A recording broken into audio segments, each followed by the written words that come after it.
Richard's from Good evening, everyone. Pat Thompson and Carl. They're here for the tax. Good evening. Oh, okay. I didn't know if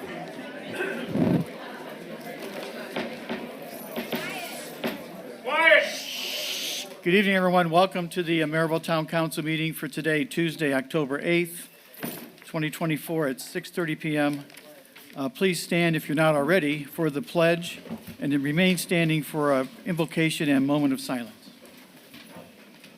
I pledge allegiance to the flag of the United States of America and to the republic for which it stands, one nation, under God, indivisible, with liberty and justice for all.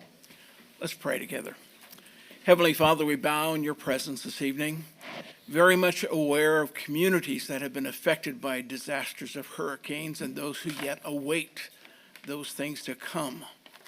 God, we pray for peace and restoration and healing for those people as well. Lord, tonight we come before you as a community. Again, thank you for how you've blessed us as a community here in Merrillville. Pray your blessings this evening upon the meeting, for wisdom to prevail, for your vision, your desire, for that which will build strong, healthy families, for children to grow and thrive. Again, Father, we thank you for the men and women in this room and pray your guidance upon all through Christ. Amen. Amen. Please remain standing for a moment of silence. Tonight, let's keep in mind the Florida residents who are going to be facing another hurricane.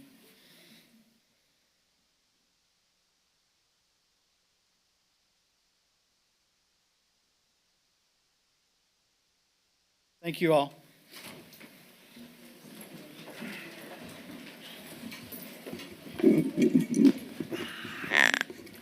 Mr. Clerk Treasurer, would you call the roll, please, of the council? Yes, Mr. President. Vice President Neal. Here. Councilwoman Haynes Edwards. Present. Councilwoman Chandler Felton. Present. Councilwoman Uselak. Present. Councilman Pettit. Here. I think so. Councilwoman Hardaway. Present. President Bella. Here. 7 present. 7 present, thank you. Moving on tonight to the consent agenda. We do have some duplicates there, which I'll remove. They were approved at the last meeting. But tonight we have the accounts payable register voucher approval for October 8th, the AP register summary for ARP purchases for October 8th, the approval of the town council meeting minutes of September 24th, the approval of the meeting minutes for the Personnel and Employee Benefits Committee for September 17th, the request for waiver of use charges for the use of several courts by the Thomas Aquinas School for basketball practices at the Dean and Barbara White Community Center, and a request for waiver of use charges for uses of event room number 3 at the Dean and Barbara White Community Center by Pierce Middle School for a holiday party. So moved. Second. Motion by Mrs. Uselak, seconded by Councilor Shi. Neal. Councilor Neal, for approval of the consent agenda. Questions or comments on the motion?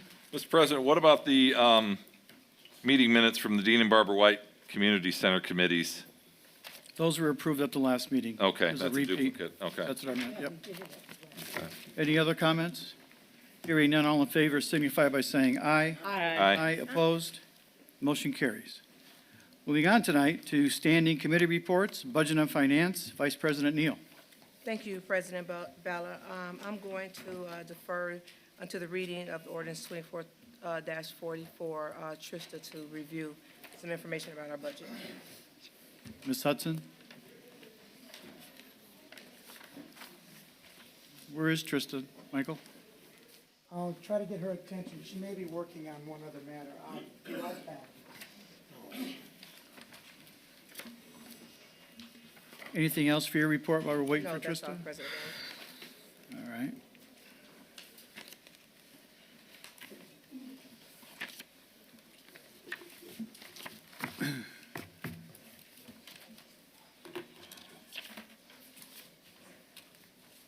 I'll move on and we can come back, okay? Okay.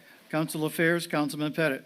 Yes, Mr. President, I need to schedule a meeting. Michael has a couple of, and I believe Mr. Svetnov has a couple of pending ordinances that the committee needs to review and make a recommendation. So I need to check the schedule with the committee members and pick a day sometime next week. Okay. The Street Department, Mrs. Uzelak. Oh, thank you, Mr. President. The street department has finished picking up all the branches as of September 30th, and they will be back in April for continued work with the branches. And they are cutting plants in the planters on 93rd Avenue, the Town Hall, God and bless by you all all day. the gateway signs. That means those are the Merrillville signs, entrance to Merrillville. And they are mowing all of our local parks, which they've been doing a good job. And they have repaired some sidewalks in Chapel Hill. And Steve has answered my calls on that, and he was out there diligently and did a lot of repairs on the sidewalk. So that is my report so far. Thank you. Very good. I see that Trista is in the room now. Back to, Yeah, well, I was just Councilwoman. going to defer for her to go over her review of the budget during our reading, so you can do it during our reading of the ordinance 24-40. okay. So counselors, please make sure you use your microphones tonight and really kind of speak into them directly. Move them closer to your mouth than normal. Elections, public relations, and town beautifications. Mrs. Neal. Thank you, President Bella. We had a meeting on yesterday, and we will continue to have our meetings every 2 weeks. We have finalized the new gateway signs and also for the parks and for, also for the entryways that's coming in off of 65. We have quotes, we're getting more quotes, so we are moving very diligently with that. Very good. And that's all. Environmental affairs, Mr. Pettit. No report. Personnel policy and employee benefits, Ms. Hardaway. The Use your microphone, please. posting for the Parks Director is at the external posting, and so it is still ongoing. We are still looking for a Parks Director for the Dean and Barbara White Community Center. All the other postings for the site supervisor and front desk attendant, they are posted now and will be posted through Sunday. That is all, President. Thank you. Please continue on with your public safety report. I will defer to Chief Nueces and Chief Yerga during the departmental reports. Okay. Economic development, Mr. Pettit. Yes, Mr. President, we have a committee meeting scheduled for tomorrow at 10 o'clock to discuss an economic development project that's potentially coming to the town of Merrillville. Very good. Utility liaison, Counselor Chandler Felton. No report at this time, President Bella. Parks, Recreations, Parks and Dean and Barbara White Community Center, Mr. Pettit. I will defer to Lisa during her department report, but we will have our standing fourth Thursday meeting at 5 o'clock at the Dean and Barbara White Community Center. That will be our trunk or treat night, by the way. Okay. I will reschedule with Mr. Griffin and with Lisa. Okay. Abandoned and blighted properties, Counselor Shi. There's nothing to report at this time, President Bella. How about the Semi-Quincentennial Committee? At this time, there's also no report. Special Town Projects, Mrs. Neal. Thank you, President Bella. We are fastly approaching our trunk or treat, which will be held at the Dean and Barbara Community Center on October 24th from 5:30 to 7:30. We currently have 30 participants that are registered that are going to decorate their trunks for the activity. We have donations from candy from Strachan Van Til and cookies from Family Express. Family Express. Thank you, from Family Express. The regular trick-or-treating for the town will be held on Halloween, October 31st, from 5:30 until 7:30. And we are meeting for the Christmas tree lighting, which will occur in November or December. I'm not sure the date. Okay. Is that all? Yep, that's it. Thank you. Department and Commission reports, Lake County Solid Waste Management District, Mrs. Neal. All right, thank you again, President Bella.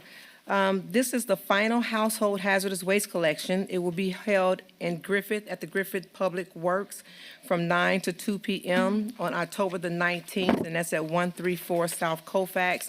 This is the last one that is scheduled for this year, so if anybody's interested. And also, the Lake County Solid Waste is also hosting their Halloween costume swap. It's a shop, reuse, rewear, rescare event. Clean items only. The next event dates are October the 8th through the 30th, Tuesday and Wednesdays only, from 4 to 7 p.m., and that's at 8695 Broadway. So you can bring a Halloween costume that is in good condition and swap it out for a new Halloween costume or a new used Halloween costume for your child. And that's all for that report. Thank you. Northern Indiana Regional Planning Commission, Ms. Hardaway. No report, President. Do we have anything from Stormwater Management tonight, Mr. Griffin? I know that Matt's out of town at a seminar. That's exactly the reason. He will offer something at the next meeting, Mr. President. Thank you. South Shore Visitors and Convention Authority, there's no report there tonight. Fire Territory Board, Mrs. Neal and Ms. Hardaway. No report. You guys in unison, okay. Moving on tonight to department reports. I turn to Parks and Recreations. Lisa. Our parking lot finally got resealed and restriped. It looks beautiful. They did a very nice job. They've also, Everline has also featured us on their website. We are actually one of their, what they call their rising projects. They have posted it on Facebook for everyone to see. Nice. Open gym is starting to take off for the kids. I think we had 10 or 12 kids today for open gym, which is a good thing. Our self-defense class, we're still on hold with that. We'd like to give it another week or so to make sure we have enough to make the class go. And then we're just getting ready for our trunk or treat on the 24th. Very good. Thank you. Police Department, Chief Nusis. Thank you, Mr. President. So for the month of September, we had 3,076 calls for service. We don't have all the official numbers in just yet to report as far as tickets and arrests go. What we do have is I was able to pull up, we have approximately 1,600 traffic stops that were made. Out of those that's since June, we were almost triple what we were doing as far as traffic stops. So this is what we did notice, that from June until now, there has been a steady increase in calls for service, and a lot of that goes on. It seems we kind of redirected our focus from being proactive and stopping some of these criminal activities from happening to focusing more on traffic. And as the numbers are going up, it's going to be something that we're going to start pulling back from and focusing basically on the crimes, violent crimes, and things of that nature instead of focusing on this traffic issue. We've also had an unexpected surge in sexual offenses. So this is something that we're going to continue to look at, and a lot of it is domestic. It's not just some random crimes, but this is something we're going to continue to look at and continue to see. And once again, we're going to act accordingly and do whatever we need to do to God prevent bless it. you all day. Thank you, Chief.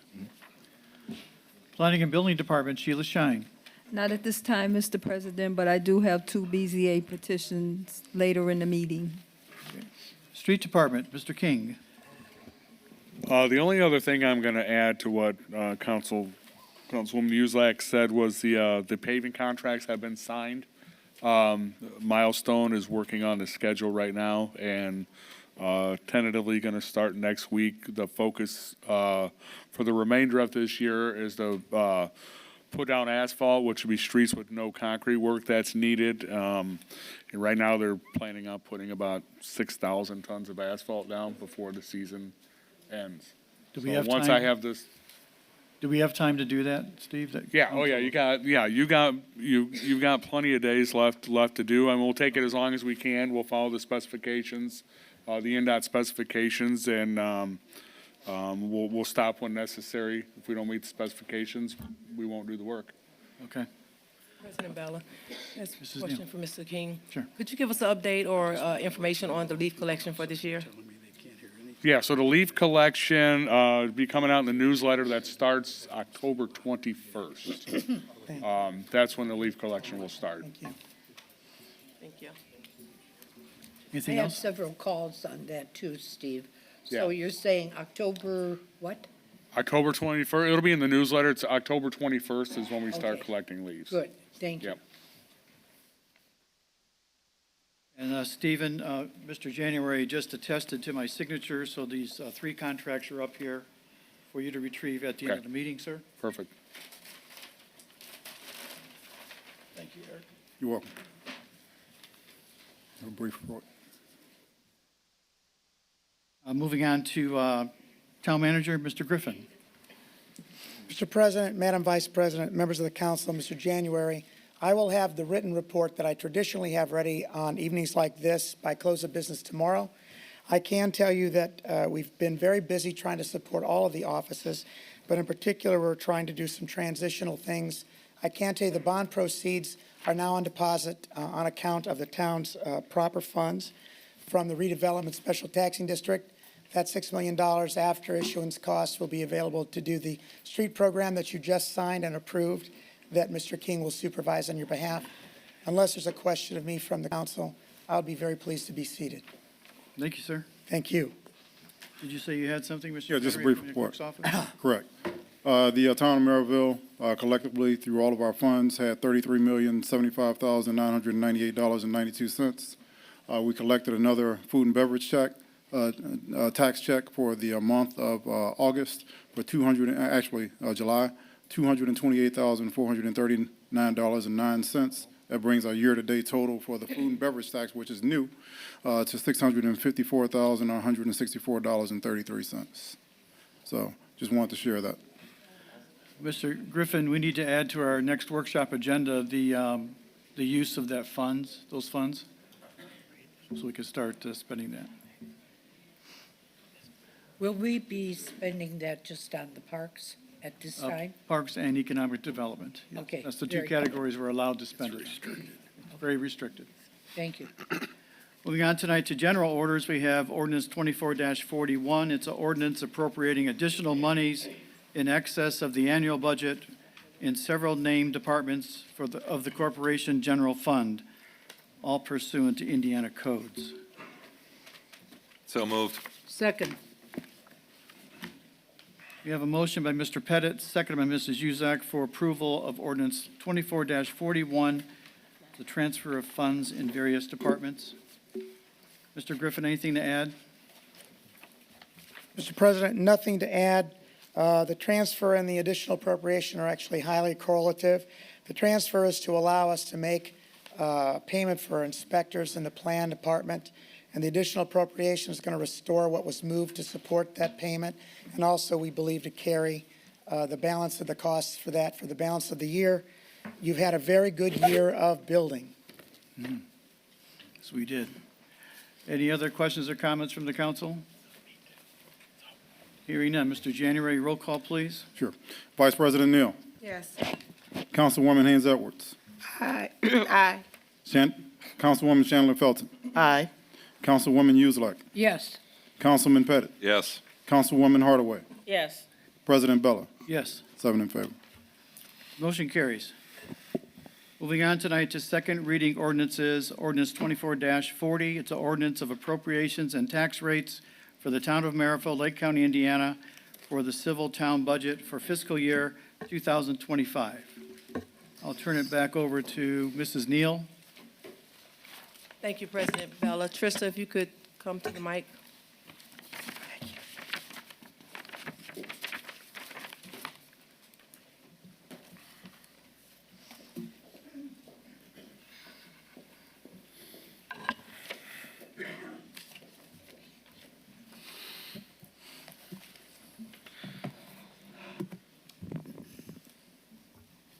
Good evening.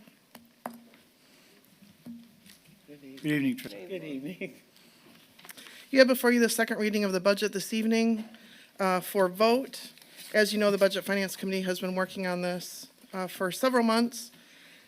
Had conversations with each of the department heads regarding the budget that they find important and that they need for operations. Excuse me. Of course, the biggest issue is public safety as well as the roads. You heard both from the police chief and the fire chief, as well as from the street department, about what they would need for best operations for the town, meaning increase in police force, increase in firemen, personnel, equipment, facilities for both of them, as well then, of course, paving the roads, getting them in better condition for the residents of Merrillville. All of that led you, as you know, for the conversation with the max levy. For today, what I'd like to focus on, excuse me, is really to correct, I'm going to use the word correct, some information that has been made public, which I'm sure has led to the large group of people here today.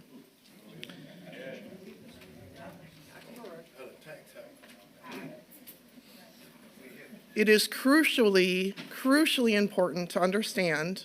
Look at Mr. January.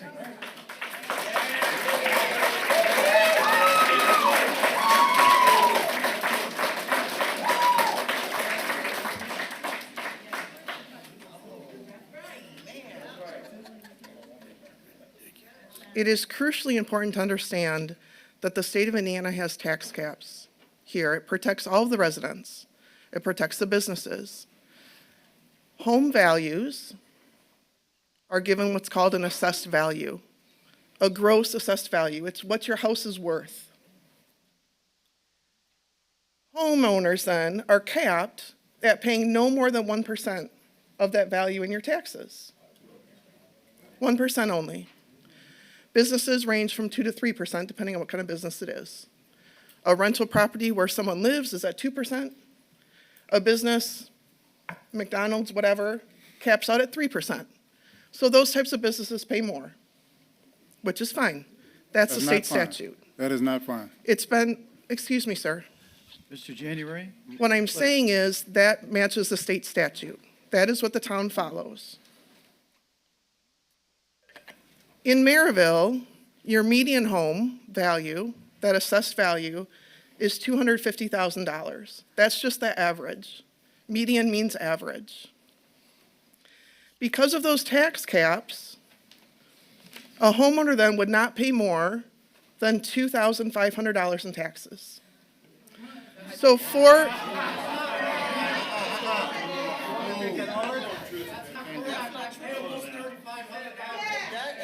So guys,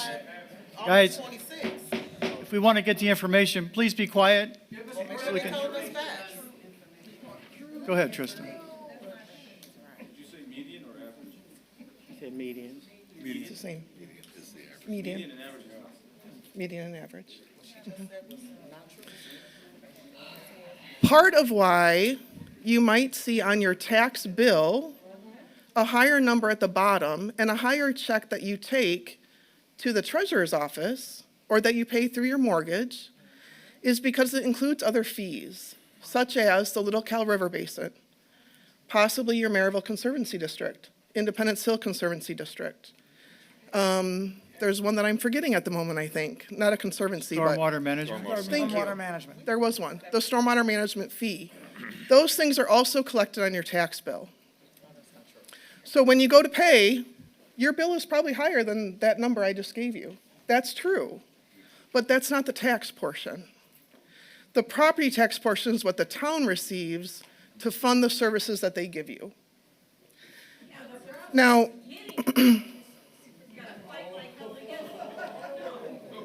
Yep, ma'am. Come on, guys.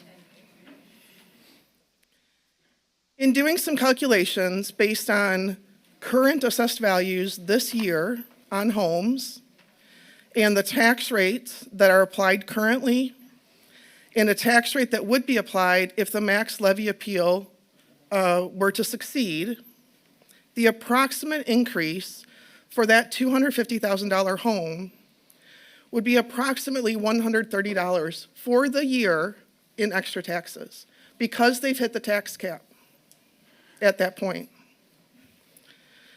A couple random examples for you. A home that's slightly less than that may not be in the tax cap yet. They may not have hit that 1% limit. They may pay a little bit more. They may pay $200, or as you see some of you that were able to collect the sheet, maybe up to $218, or maybe up to $300. For the whole year, that's it. Once they hit the tax cap, there is no more that's added. For a home that's valued higher than the 250,000, for example, 286,000, after deductions are taken off, all of that, again, with this year's value, they would pay $107 more for a year. A home that is currently valued this year at $356,000 is already hit the tax cap. They don't pay any more. I gave one other example on this sheet, which is a $405,000 home. The reason that they have not hit the tax cap yet is that because that particular property also has a portion of business within the parcel. So that 3% applies differently. That particular parcel doesn't hit the cap until, if in fact the max levy is approved. So pardon me? Can you make that clear? I'm sorry, a few of us does not understand that. Sure. If It's you have false. a particular parcel that has a home, 1%, and maybe there's another building on that parcel that that person owns that is used as a rental house. Maybe there's a small one-bedroom extra mother-in-law's home or whatever it is. That would be considered a 2% parcel because it's rented. It's not the person's home for which they receive the deductions, the homestead deductions. So that portion of the assessed value would be the 2% tax cap.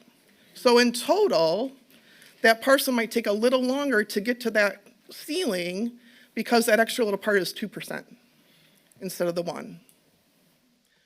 Most homeowners don't have an extra business piece on their parcel. So most people, that does not apply to them. What about those houses that are on Broadway that are considered to be businesses that most people just live in? So those are gonna be people that'll have to pay 3% as well instead of that 1%? That's what it's on. Because that's what it sounds like to me when most of those people just live in it. Those aren't businesses that are ran. Without a closer, without being able to identify which particular parcel you're talking about, I can't give you exact data. So, would be happy to try to answer that question for you even after the meeting, but Down the street going towards 70th place. So going towards 71st Avenue, that would be. So those homes that are between here to 70th would be considered business homes. But most of those people just live in those homes. Because I almost purchased a house that was there and I decided not to because of things like this. okay. So that answer would have to be taken up with the assessor's office so that they knew what the purpose of the parcel was. They told me that no They- matter if I was just living in it, no matter what, I'd have to pay that business. I can't answer what they told you. What I can tell you is that they are the ones who create the values, they assess the property, they determine what the values are. They're also the ones that enter the information in then for the auditor to use in the tax system to say, is it 1%, 2%, 3%? You can ask the assessor's office for your property card, which lists that for you. It breaks it out, 1%, 2%, 3%. The tax bill also shows 1%, 2%, 3% in the list. So those couple places would be where you would have to go to get that answer made. Go ahead, Tristan. So, So, guys, we're not doing really Q&A. We'll be here, Tristan, trying to explain everything, and I then, was going to ask you Okay. how you wanted to handle the rest of that. What's the actual amount that's increasing the budget from 24 to 25? Okay. Because then you'll have to divide that by the number of houses, which will give you how much we're actually paying to make up that difference. Sure, and I understand why people think that. It makes sense to think that. Because otherwise, where would the money come from, right? However, I mentioned this tax cap thing. It's so important to understand that that state statute is there to protect you all from that, to set a limit. So, I'm going to explain that. I'm going to tell you right now. it's not your time to talk. I'm going to tell you, right? You have someone talk. So, yes, if we say that the budget needs an additional, whatever, $15 million, what in the world? That sounds crazy. However, remember the businesses are capped at 3%. So yes, as I said, all of you are capped at 1% on your homes of that value. So if your home is $158,700, because of that cap, the most additional that you would pay in this current scenario would be $290. Again, these are estimates, please understand that. A business, however, okay, so on that home, $158,700. The most they would pay is the $1,587 on the property taxes. not the stormwater fee, not those other fees. A business at 3%, though, if a business was valued at the 158,000, they would pay 4,500 approximately. So with all the businesses in town, some of which are worth multi-millions of dollars, the bulk of the budget, the bulk of the levy, the tax, the property tax needed, the levy, to pay the budget is coming from the businesses. I'm sorry, one at a time, I heard somebody way back there, would that help what? Absolutely not. The, Okay, go ahead and finish up, Trista, with your presentation. Trista, are you here? Are you done with your presentation? Are you done? Or you still have more? So Brian, Why is he speaking out of turn? so Brian, we can't do that tonight, okay, please? Why are the taxpayers burdened with the tax? We have to pay the burden. Go ahead, Trista. So you feel like that's right to please the taxpayers? Right. We do, right, we do. Right.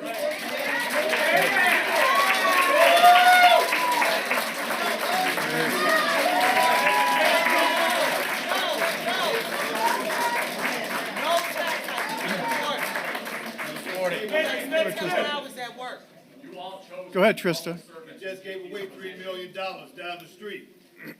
Go ahead, Trista, finish up. With a tax hike. He's out of turn. We got money to give away. He's out of turn. So, who is that? That I want to know.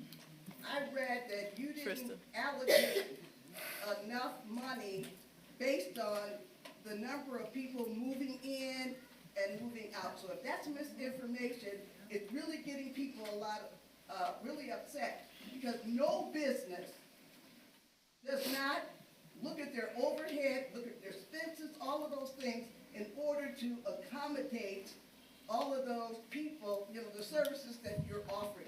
So if I'm getting this information, I'd like for you to clear that up, because that's very disappointing to say that you didn't allocate enough, so that we're gonna have to make up through increasing our taxes.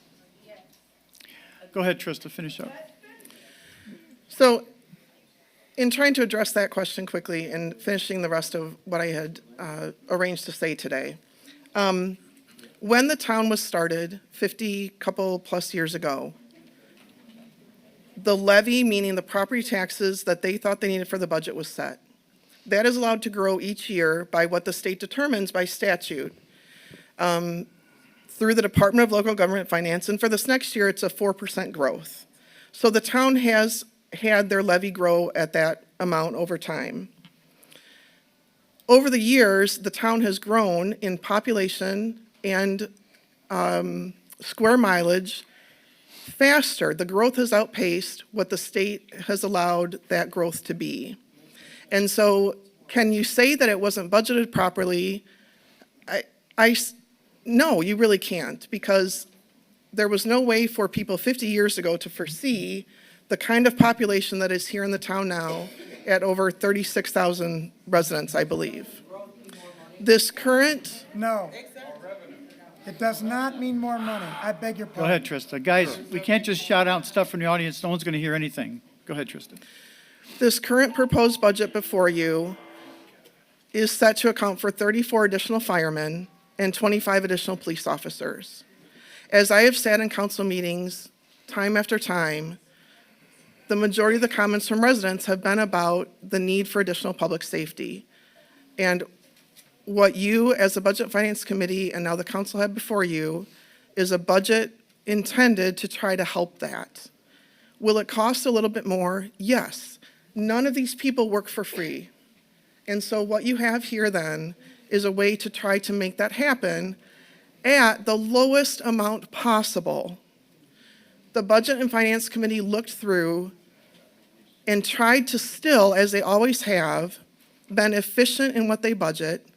You will hear from any employee in town that they never feel like they have enough resources. You are not asking for the golden goose. You have not budgeted that way, and you never have. So this is, again, a conservative budget that you have before you. Yes, it's an increase, but it is not beyond what you need. What your residents need and what your employees need That was the task put before the Budget Finance Committee, and that is what you have before you today. Sure. Okay, I would just like to add, thank you all, first of all, everyone for coming. Thank you all for electing me the previous year. I'm a CPA. Most of you all realize that, and if you don't, I'm also a business owner here in the town, and a picture is worth 1,000 words. When you look at the statistics in here, the general fund is going to increase by 77%. And the town of Merrillville only represents a portion of our tax bill. But no matter how you look at it, we're talking about a significant tax increase. And for business owners like Mr. Williams and myself that own commercial properties here in the town, it would be, there are no tax abatements. We're trying to make this area more attractive to other businesses and other homeowners. And increasing the taxes is not something that's going to make it attractive to people that are already struggling to make it. Thank you.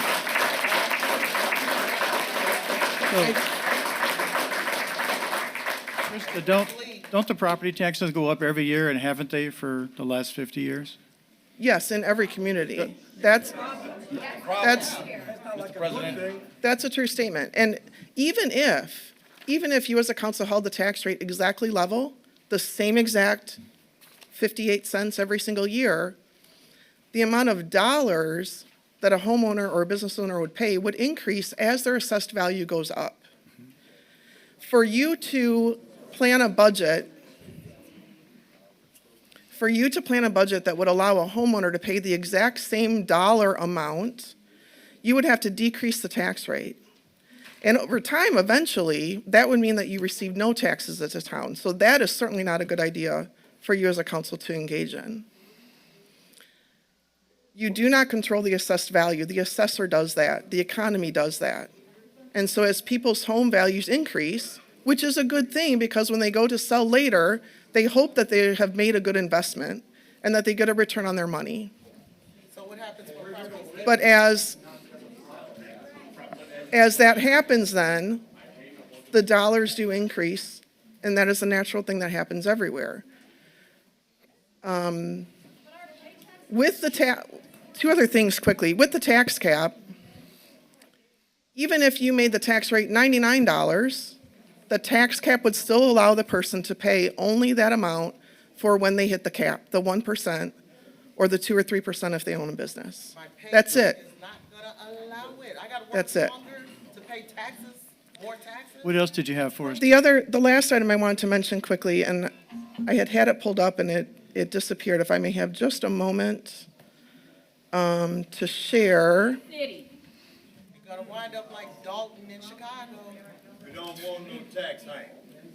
It's gonna be the same way. No tax hike. Currently, Tax hike.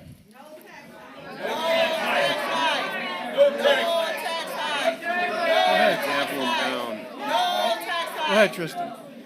Currently in Lake County, Merrillville is toward the bottom of the tax rate as far as levels go. If you were to pass the max levy budget, What other towns are doing right that we're not? Go ahead, Tristan. if you were to pass the max levy budget, if it were approved by the DLGF downstate, you would still only come into the middle of the entire list in Lake County. People were asking about how this is going to affect the businesses and things. Let us see the books. And I'm working on that. Put it on Merrillville website. We'll love to see it.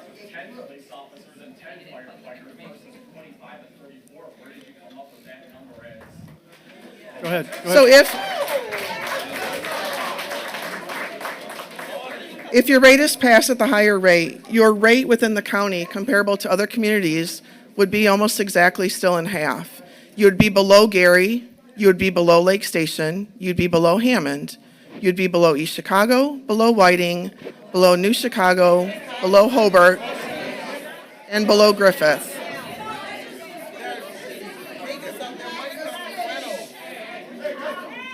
You would still be below Griffith as well. So I don't know if Merrillville, I just moved here 4 years ago. I'm 20 years on. We have auxiliary. I don't know if we have auxiliary here. But when we have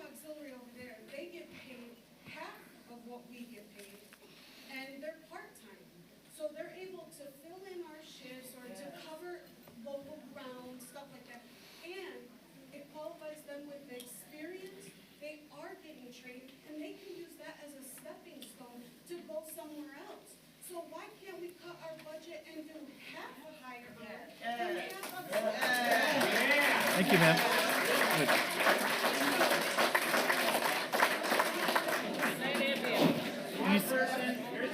Anything else?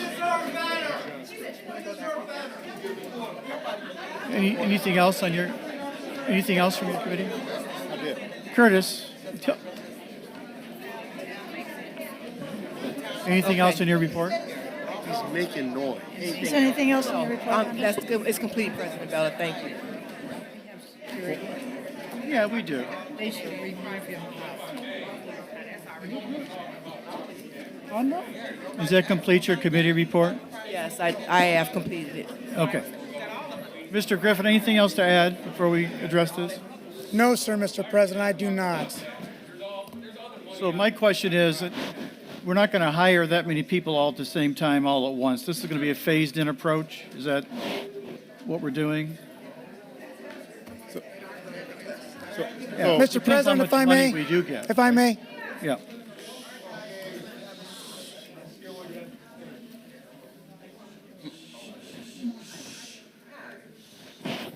I did public finance with a graduate degree for 30 years in a local community in 37 days.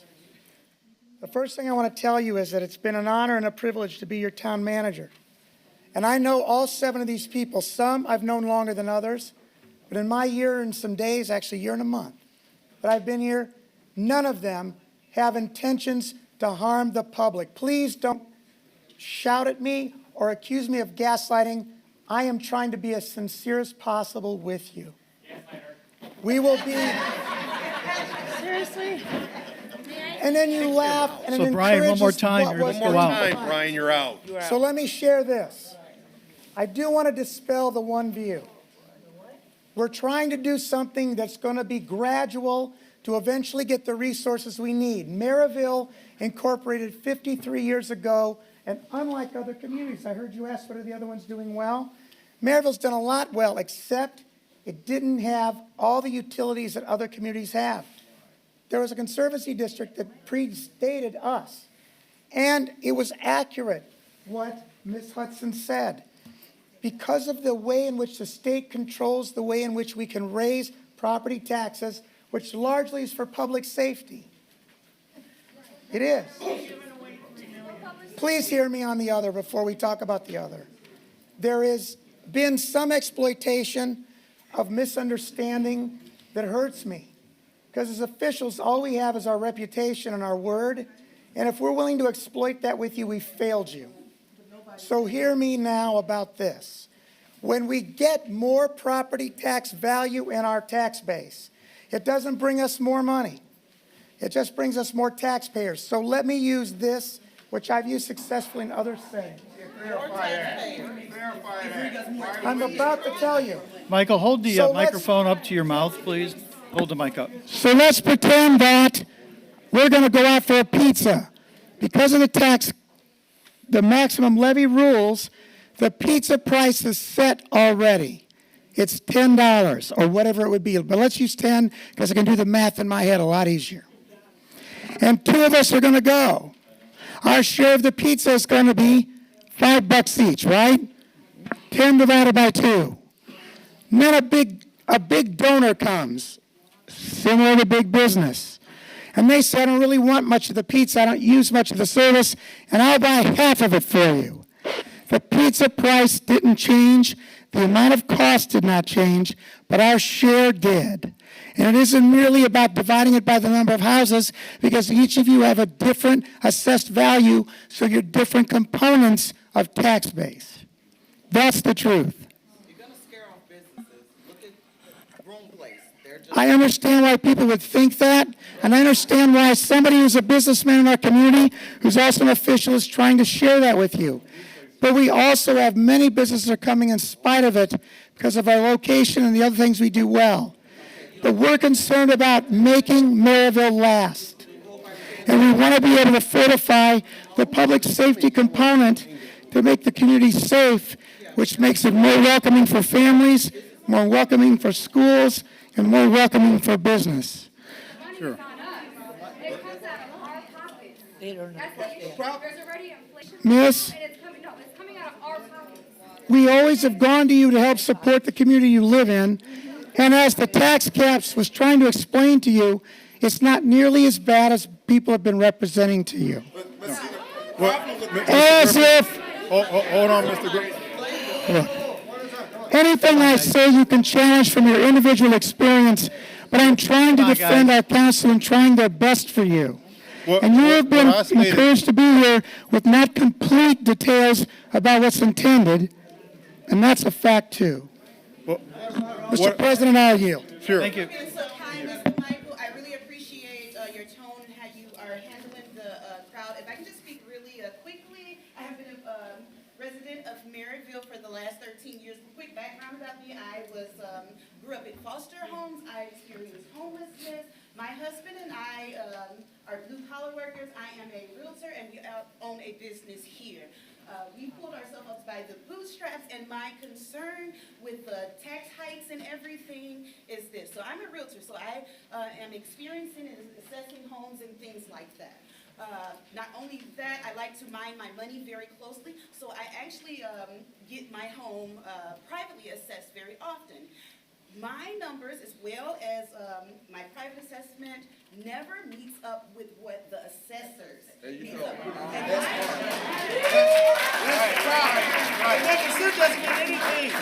purchased my home in 2018. When I purchased my home in 2018, my taxes were a mere $1,051. Currently, my taxes is $3,108.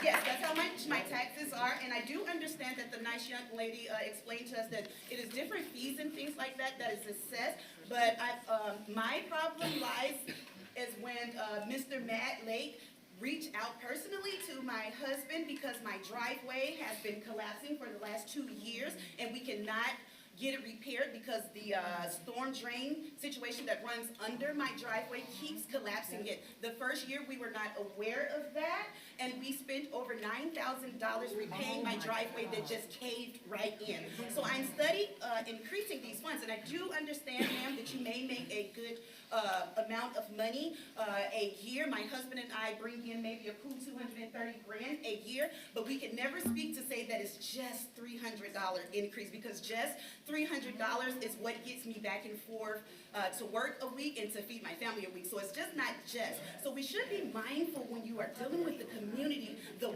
words that we choose. Absolutely. To say just is very inconsiderate of all the I went to the store, to all the homeowners, I went to the store the other day and bought just eggs and milk, and it was $11. So I cannot agree with you with just because it's over a year. I cannot afford it. Thank you, ma'am.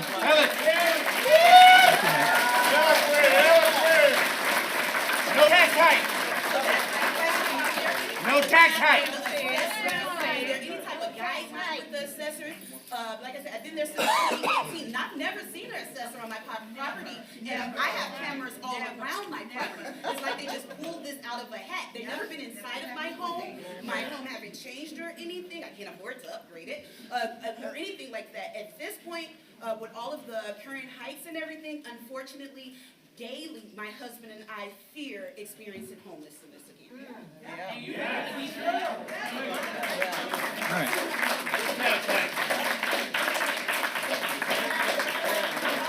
No tax hike.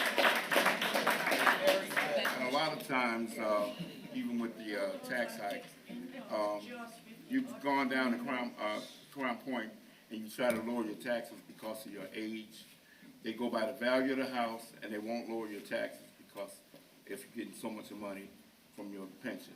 And I've been retired 16 years, and every time I got to turn around and pay more. And I've been here for 23, 24 years, and my taxes going up, but my wages are not. Less services. Right. And they don't even give a senior discount if you make so much money. Okay. I think the problem is with the budget is that y'all are giving away tax abatements to all the new business. They're like the money. Okay. All right. Exemption that we lost last year. Are people aware of that? You lost money. You can't deduct the homestead exemption. didn't, it rolled, that extra 3,000 rolled into. Where did that money go? The extra 3,000 you still have, it rolled into the other, the first deduction that you already had. Yes, the mortgage deduction is now fully 3,000. It was added to the homestead deduction. You still get it, in other You words. still get it, it's just combined. Combined, yep. So, is there a motion from the council on this ordinance?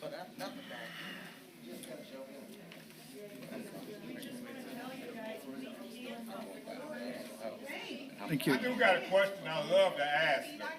With all the new houses coming in and all the new businesses, what are their tax rates and are they getting assessments or what is it with that? They're not putting into the pot or what? Yep, they will be, sir. They're getting gas. 10 years. We need to move on, guys, on the agenda. Is there a motion? Mississippi is new buildings. What's up? They got to be paying something. So each of the businesses, hey, excuse me, ladies and gentlemen. Go ahead, Eric. So we're all equally concerned about taxes, and some of what was said is, a lot of what was said was true, some of it was false. Like, say, for instance, me providing inaccurate information. This is just the facts. It's a 77% increase in the general fund. But just in regards to the taxes, it is true that if you own a house and you live in it, your maximum tax is capped at 1%. And if you're a non-owner occupied place, it's 2%. And then 3% for all other commercial dwellings. And those tax caps do work. You cannot pay more than that tax unless there's some sort of referendum with debt or something like that, or some other sort of fees. But my whole point in saying all of this is, and to echo what you all are saying, is that the taxes certainly have to be affordable. And right now, I believe, based off the response, this is a small response, that from the town of 36,000 people, that most of us agree that we cannot afford an additional tax rate right now.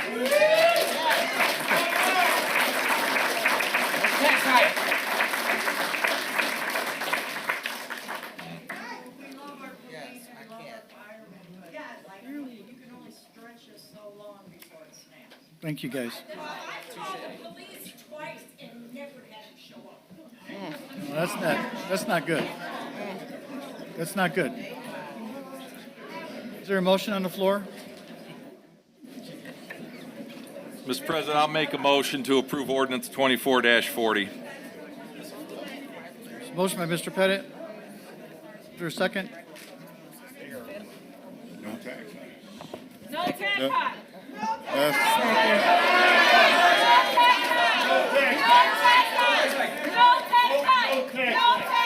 Second? No tax hike. No tax hike. No tax hike. No tax hike. No tax hike. No tax hike. No tax hike. No tax hike. No tax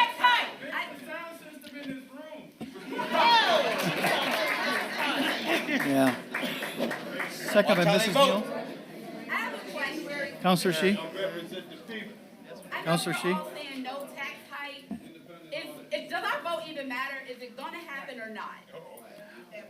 We're actually voting right now. Rhonda seconded. Any discussion from the council?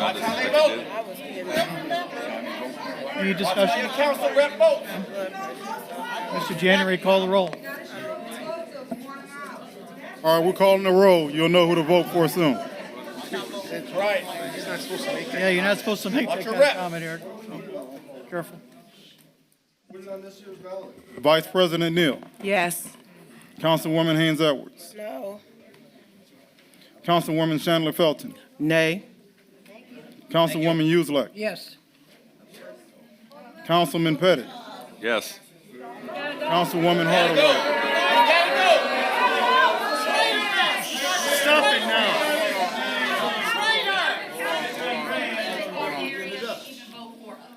Don't do that. Don't do that. Where's our vote? Councilwoman Hardaway. You gave all that money to the private schools, take it back. Their parents pay for them to go there. It's not going to do anything, Joe. I mean, come on, guys. You Gave know, all the millions to that guys, let us vote. Let us vote, Take it please. You back. can't even hear. So just shouting out is not doing any good. I think the vote's to you, Councilor. Due to needing more education on how our resources will be, I will be abstaining from this vote. President Bella. You have to. Aye. That's, It passes. So we have It passes. 4 in favor, 2 against, 1 abstention. The motion carries. This is the problem with elected officials. They won't be like Thank you. next time. They won't be Thank you. Guys, we're going to move on with the meeting, okay? Yeah, those are the attorneys. 4 for yes. Sorry? 2 for no, and 1 abstain. No. 4, 2, and 1. 4, 2, and 1. Moving on to Resolution 24-26. The resolution of the Town of Merrillville transferring money.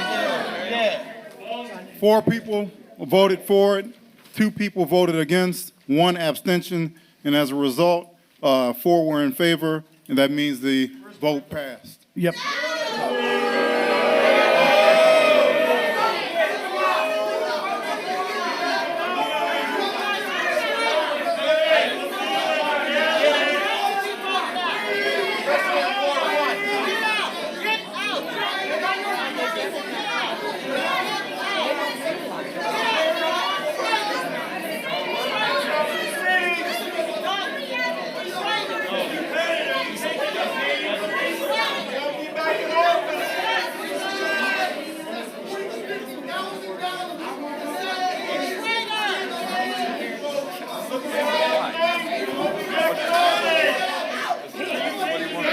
what do we do?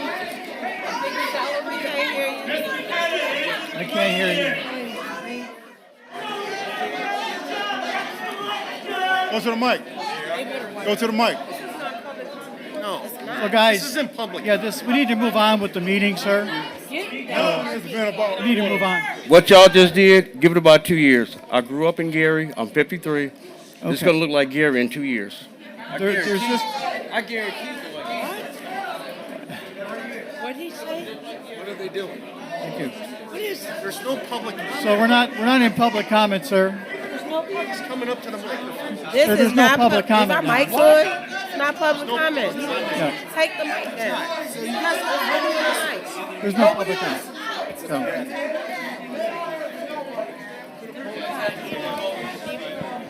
So, come on, guys.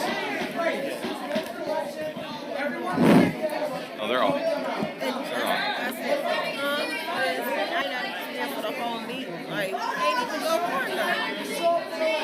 Is there a motion for Resolution 2426? Motion, Mr. President. We can't continue. We gotta wait. We gotta wait. Costa needs, Sergeant at Arms needs to clear the room. Yeah, if you guys are done. Throwing out the room. Tell them that this portion is over, and if they gonna stay. Mr. President, there's still room for public comment after your business? Yeah, if they're done, we're done with the Okay. taxes part, so, yeah. What's that? This is their. We're done with the budget discussion. That's fine, but if they're gonna stay, they need to stay. We can't conduct our meetings. That'll be in like 15 minutes. Depends if they'll let us. If you are going to stay for the meeting, please stay. Otherwise, we need to continue on. If you're leaving, leave.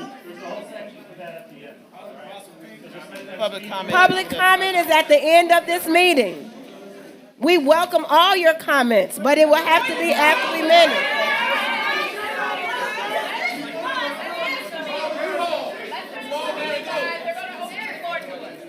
We will open the floor for comments, but not at this time. Otherwise, we will have to continue. We have a motion on the floor for Resolution 2426. I need a second. Second. Counselor Neal? I can't hear. Can't hear nothing. So this is for Resolution 2426. Curtis. So guys, Guy in the suit. Where is it? Mayfield. Gentleman in the suit. You're an attorney. That's the president, not you. Yeah, I'm the attorney protecting. Yeah, I've been pointing to him. He needs to go. That's exactly what he wanted. We can discuss that later. I'd be happy to discuss it. Is there any discussion on Resolution 2426? It's not over. We can discuss that later. We get a second, Rick? Yep, Mrs. Neal. No discussion? Call for the vote. We do that. It's a voice vote, Rick. All in favor of Resolution 2426? Aye. Anyone opposed? Motion carries. Where are we, 24, 28?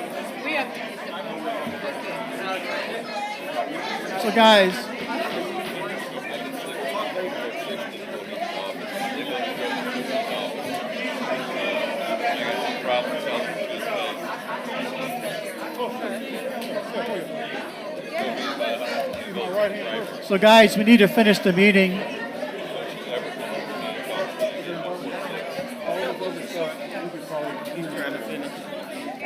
No, we need to move on. You know, you did this. Okay, so now we have to pick it up. About my salary. So we need to finish the meeting, so tell them to be quiet. I'm not going to tell them. You're disruptive to the meeting. It's not false. It is not false. You don't understand. These are facts. I understand what's going on. I can understand what's going on. No, you don't. Yes, I do. I understand taxes intimately. I've been doing it for 30 years. Not municipal taxes. I understand municipal taxes. We can clear it out. Come on, guys. Okay. If you don't be quiet, we're going to clear it out. They can't even hear us because the mics aren't even working. Well, people are being disruptive to the meeting. So what can we Yep. do? Can we shut this We can put everybody out of the chambers and just conduct a meeting. This is their house. But they need to respect Why should they be put up? They can't be disruptive. This civil disobedience is part of America. Oh, come on. Seriously? Give me a break. So let the record show Resolution 2426 pass. We have no type of order. We don't have any type of say. No, I think. Well, how do you do it? How do you control it? Right, you can't because they're not. Talking about Oh, you're exactly. No. He gotta go. He gotta go. In the head, He right? gotta go. Get him out of here. Your First Amendment right doesn't apply He here. gotta go, right there. It applies everywhere. Come on. Not disruptive language like cussing, profanity. No, I just look at that and I understand that you are the biggest fucking asshole I ever seen. No. Thank you. Go after Brian and everybody else. No, no. He's a piece of shit.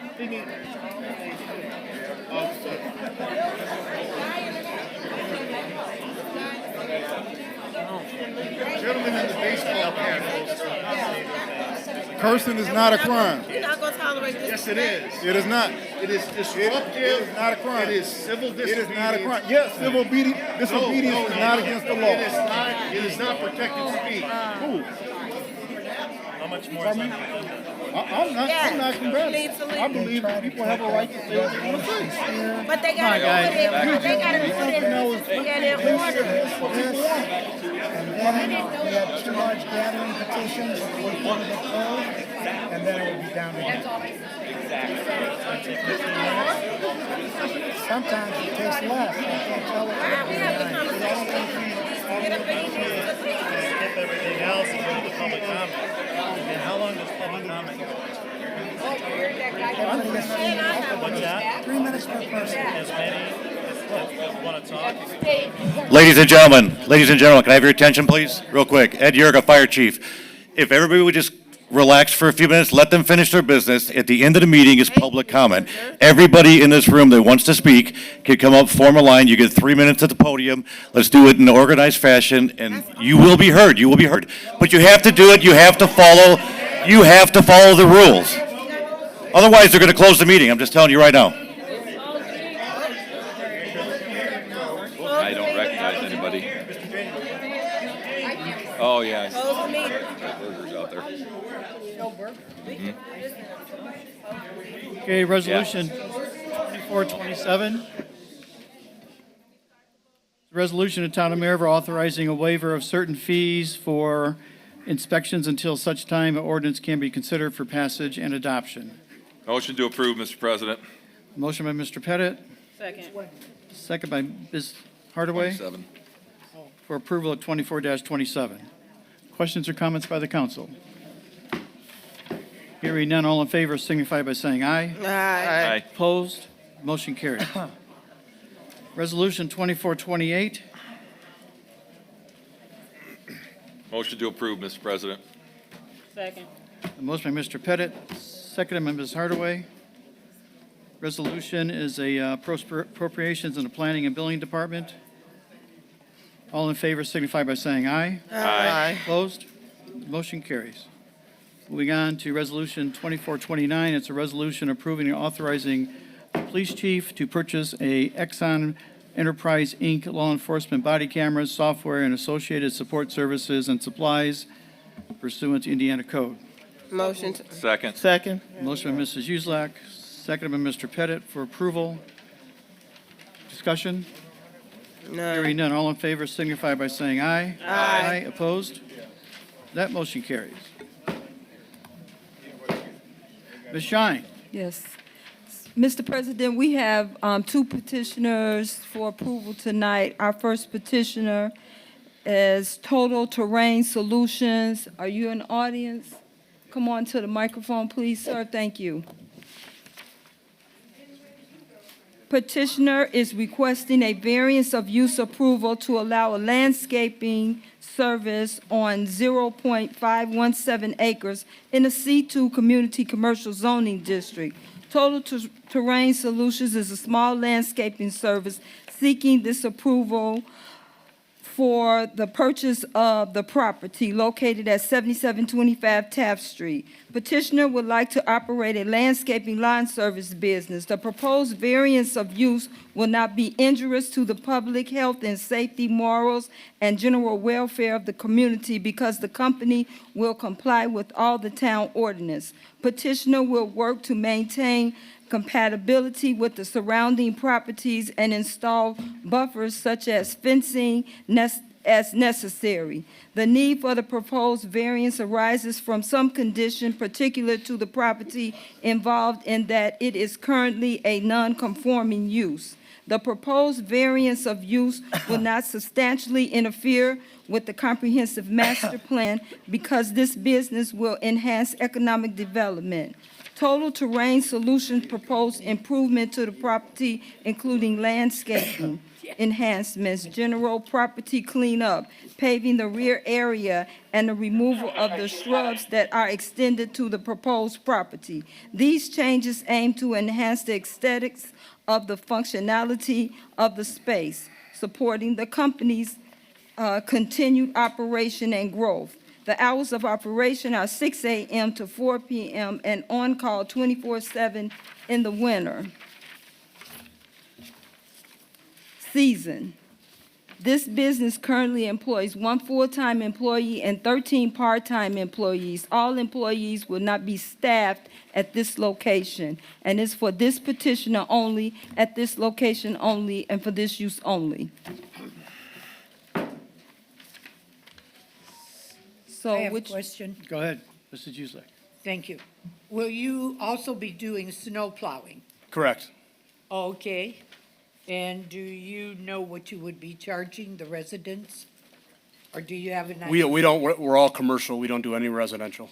Oh, no residents? No residential. Oh, okay, it's all business? I'm sorry? You're going to be doing just the businesses? Yeah, just businesses, correct. Commercial? Yep, Okay. commercial, just commercial Okay, lots. thank you. Yep. Any other discussion?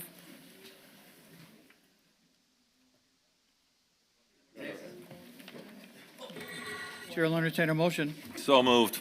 Second. Motion by Mr. Pettit. Chair will recognize Ms. Hardaway for the second. Discussion? Hearing none, roll call vote, please. Vice President Neal? Yes. Discussion Councilwoman Haynes discussion from Edwards? the council. Okay. Go ahead, Mr. January, sorry. Sure. Councilwoman Haynes Edwards? Aye. Councilwoman Chandler Felton? Aye. Councilwoman Yuzlak, Yes. Councilman Pettit, Yes. Councilwoman Hardaway, Yes. President Bella. Aye. 7 ayes, motion carries. Welcome to town, guys. Thank you. Our Ms. second, Shine. our second petitioner is Samuel Hamster, the Anthem Church.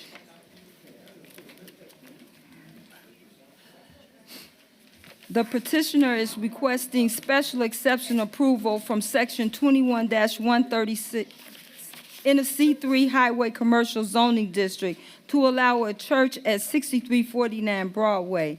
Anthem's Church, based in Hammond, held its first service in March of 2020 and wants to expand to Merrillville area to serve a diverse, multi-ethnic, and multi-generational community of thousands from Northwest Indiana, Chicago, and beyond. Their goal is to begin weekend services in this location in 2025. The services will be held from 9 a.m. to 11 a.m. with an estimated congregation of 400 to 500 people initially. Then, if the second service reaches 60%, Athens Church would plan to add the third service, shifting the times from 8:30 a.m. to 10:15 and noon. Anthem's Church would also offer adult educational classes and student programming from Monday through Saturday. The office hours during the week would be Tuesday through Friday, 9 a.m. to 5 p.m., and the proposed special exception would not be injurious to the other properties in the immediate vicinity for the purpose already permitted, nor substantially diminish and impair the property values within the neighborhood. The establishment of the proposed special exception will not impede the normal and orderly development and improvement of the surrounding properties from the uses currently allowed. Adequate utility, access, road, drainage, etc. are already in place. Adequate ingress and egress exists. Special exception approval will conform to the applicable regulations of the district.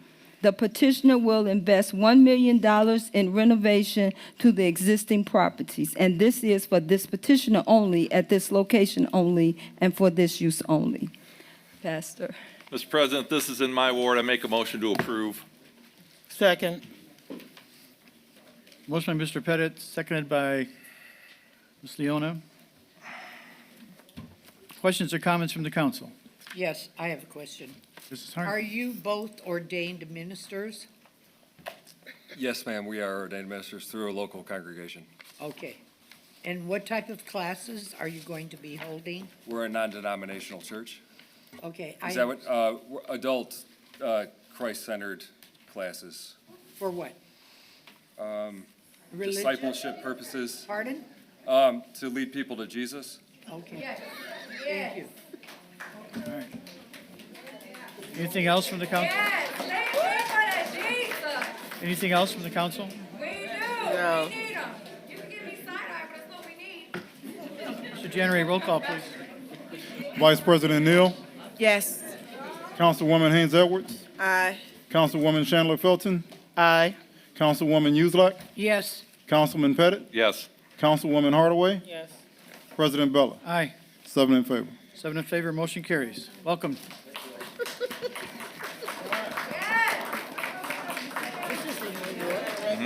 My new part. It's up by hidden. Yeah. I Okay, guys, public comment. Martha's mother died. Yep. Oh, did you? Please approach the podium. I was at the funeral. State your name and address for the record, Wow. You have 3 minutes. and you have 3 minutes. Ian Davidson Dugan. I'm president of the Merrillville Fraternal Order of Police Local Lodge. First and foremost, thank you to the council and thank you to the residents for allowing me to speak to you guys. I'd like to thank this council for taking real steps towards solving the staffing problem within the police department. We have felt this problem for a long time, and it's exciting to us that we're finally making progress. We believe this levy increase is the way to solving our staffing problem once and for all, and we will help make it happen in any way that we can. Now, I'd like to shift my focus and address the residents. I can't speak on the taxes and the financials because that's way out of my wheelhouse. I think Mr. Griffin has that pretty well covered. However, I'd like to bring to light some information that is within my wheelhouse and help you understand what the police department is dealing with. According to the FBI, the national average for police officer staffing is 2.4 officers per 1,000 population. Based on the 2022 estimate of Merrillville's population, we are at 1.7 officers per 1,000. Coupled with that, the national FOP, the National Fraternal Order of Police, conducts an annual survey of officers nationwide. One takeaway from that survey this year, the number one source of stress amongst police officers is staffing concerns. That is over being hurt or killed in the line of duty. We are more stressed about staffing concerns than being hurt or killed in the line of duty. I cannot emphasize that enough. Now, as an example of that with Merrillville, to date, this year, we spent over $200,000 on overtime due to manpower shortages and special events. The 4 new officers hired through the TIF money that Mr. Griffin spoke about at a previous meeting barely scratches the surface. It's a Band-Aid on a bullet hole, so to speak. By my own calculations, Merrillville ended 2023 with 29,380 cases. That would be calls for service and/or officer-generated calls. Divided by 61 full-time officers that year, each officer handled about 481 cases with a salary of $67,000. Let's compare by the same metric. St. John Police Department, 282 cases per officer at $87,000 per year. Crown Point, 419 cases per officer at $72,900 per year. Highland, 229 cases per officer at $73,000 per year. Munster, 226 cases per officer at $81,000 per year. You get my point? Why would any officer stay in Merrillville to get paid less and work more? For years, we've been rolling with the punches and handling the work to maintain safety of our town by handling calls and subsequent paperwork, all while trying to be proactive in traffic enforcement and deterring crime by patrolling the neighborhoods and shopping centers. Also, let's not forget the fantastic work of our detectives identifying subjects, filing charges at an outstanding rate. This sends a profound message to folks that decide to commit crime in Merrillville. We will catch you. This all continues to happen because we have the most dedicated group of professionals in the county, hands down. However, this rate of calls for service, expectations from you all, the public, coupled with the increase in businesses and the 1,000 proposed new homes, is simply not sustainable. We are going to get overwhelmed and we will have to make tough choices on what calls we can handle versus some of the minor things that will have to get overlooked. For example, on my way here, there were 4 calls on the screen pending for over 20 minutes due to all officers being tied up. Finish up. Mr. President. Your 3 minutes. Finish up, please. In closing, Council, we see some light at the end of the tunnel, and we will help get there any way that we can. Residents, if you support your police officers, I urge you to be patient, allow the council and Mr. Griffin to take us down this path, and I am convinced at the end, we will have a safer and more prosperous Merrillville that will attract even more high-quality candidates to add to the ranks of the Merrillville Police Department. Thank you. Thank you.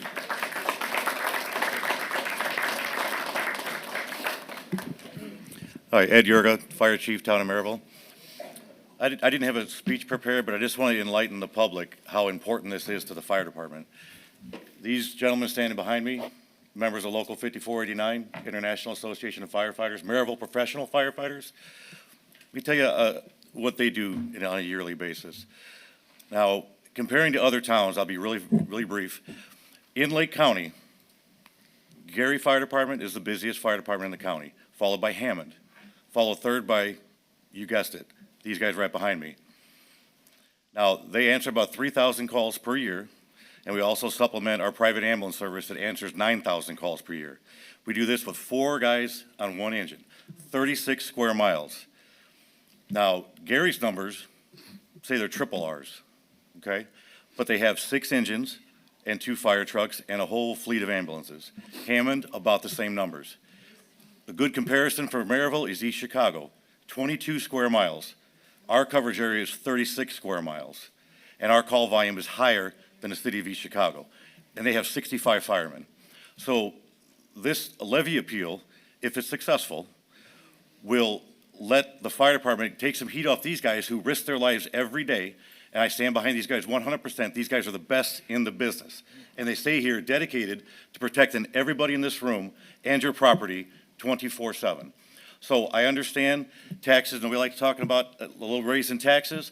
However, our services here, which we started as a volunteer fire department here many years ago. I've been here 35 years as of October 2nd in this town, my entire adult life here. And we've grown but the town has outgrown us for the money that comes in. So I would just ask a little bit of leeway in this whole grand scheme of a potential small tax hike. This is what it's going towards, public safety. These 14 guys, these 12 guys behind me that do it every day. Thank you. Hey, Brian, hold one sec. If you all want to discuss some solutions outside of this, because we're going to get put out of here after this, you all are welcome to come down to my place and we can talk about what we can do next. Okay, Eric. Good. 7430 Broadway. Brian Mesarch, 201 East 68th Place. Everybody here, let's give it up for the Merrillville Police and the Merrillville Fire. We love them. We love them. And I want you to listen to what their story is, how they're short on people, short on equipment, because they have given you the perfect example of how these people, especially the 20-year and the 15, 16-year veterans of this council, because as Mr. Griffin said, it's past councils that made the mistake. We got representatives there, how they have mismanaged the money. And when they talk about businesses, the TIF zones redirect money away from the police, away from the fire, into programs for what? Oh, we're building bigger warehouses, and we're giving tax breaks. So when they give 10-year tax breaks to everybody over by Amazon and everybody on the other side of the highway, yeah, that means you need to pay more for these guys, and these guys are starving. We need better leadership. That's what we need. That's what we need.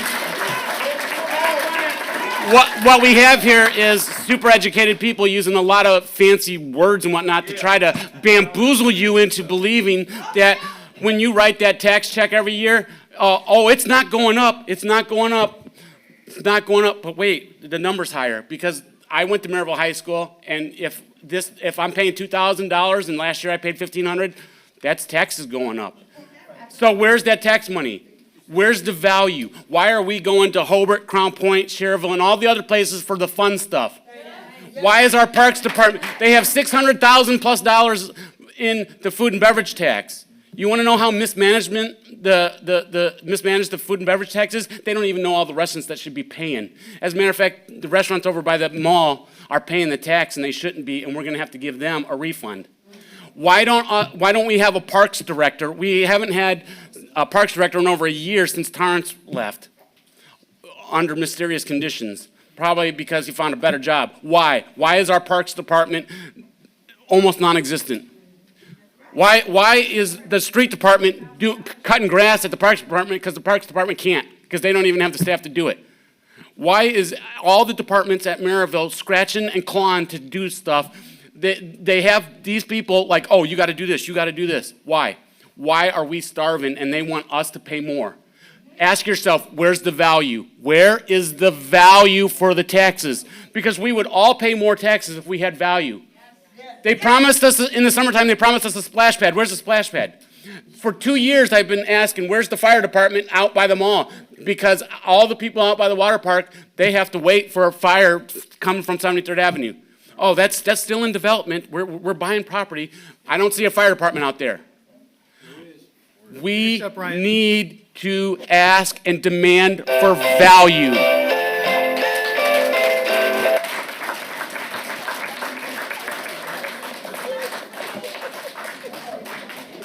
Hey, I'm Steve Solomon, Merrillville resident, now 20 years, transplant from Chicago.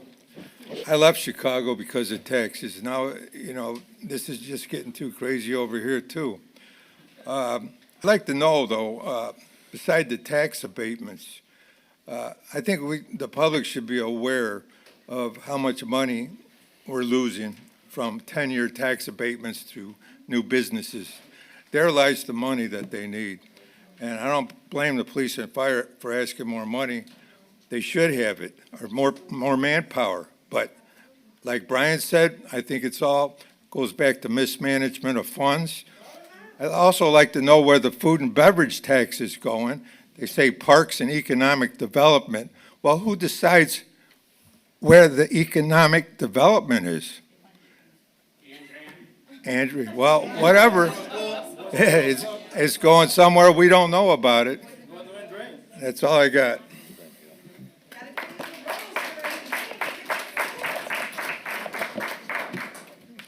Sabina Miller, 3120 West 75th Place.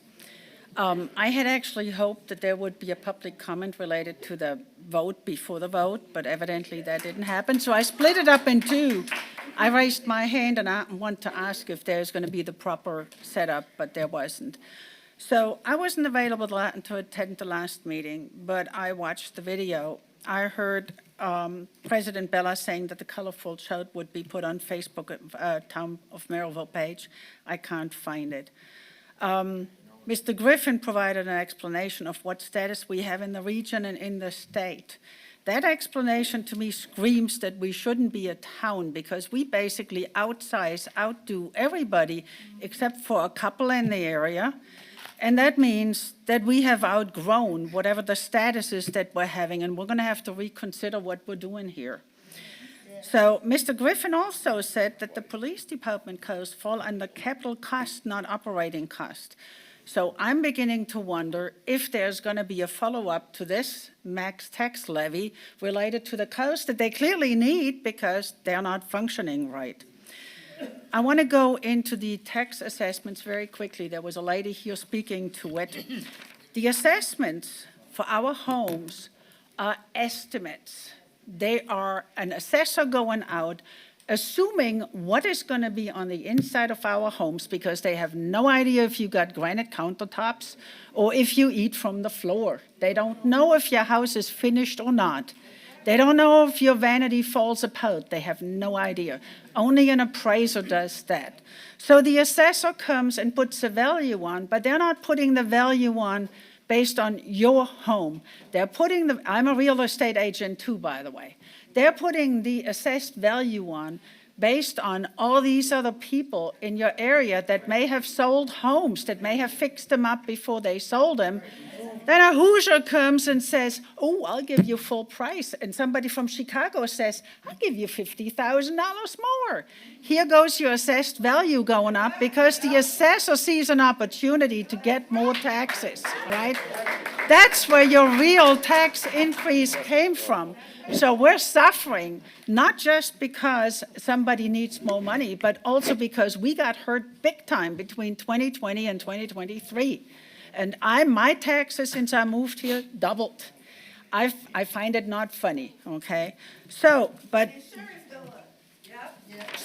there was also a request about the TIF zones and where we stand. And President Bella, you may remember 2 or 3 years ago, I asked if we could have a chart that says a TIF zone was instituted here, it runs off here, businesses came in here, and this is where they are. That's just annoying. Finish up, Sabine. So I was promised a chart that would say these businesses started off like here with a near tax assessment. This is when they roll off. That chart has never been produced, so I have not even been able to get an idea of where that are. But I want to tell you guys something. I want to tell you guys we don't have a problem with what you do and what you're asking for.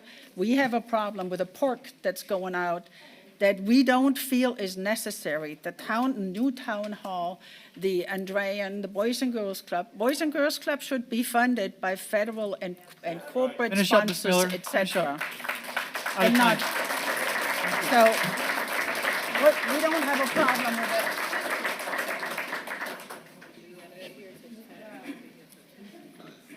I want to say first, I really do support our police officers and our firefighters. My godfather is a detective for Fort County. He's been on there for years.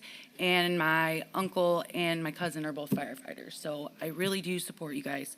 My name is Brittany. Me and my husband just bought a house on Catherine. And we pay $1,500 on our mortgage. We just made $60,000 last year. We cannot afford it. Our homeowners insurance has gone up. Our car insurance has gone up. Food has gone up 33%. Me and my husband right now are eating once a day. We don't get any assistance at all. I cannot afford $200 more. I cannot afford $100 more. I can't afford $50 more. This is ridiculous. There are elderly people in my community who are on fixed incomes. They are terrified. They're going to lose their homes. They can't afford it. This is just ridiculous, and I wish you all would really rethink this before you do this, because you're going to lose more people than gain. So please, I would really reconsider. Things that people look at when they want to move into community is property taxes, what the businesses make on their taxes, and then crime rate. Why I don't understand every extra dollar we have, instead of putting it into the Boys and Girl Club, why is it not going to our police officers? Why? This just is not making sense to me. I feel like you guys are being frivolous with our money, and it's bull. My husband works 7 hours a week, 15-hour days. I work part-time, so I can actually be home with my kids. Okay? I mean, I like to spend time with them. I barely see them as it is. And then now what? So next year you can come back and ask for more money for the Boys and Girls Club? Because there's more kids that need daycare? This is bull crap. Bull. Have a nice night.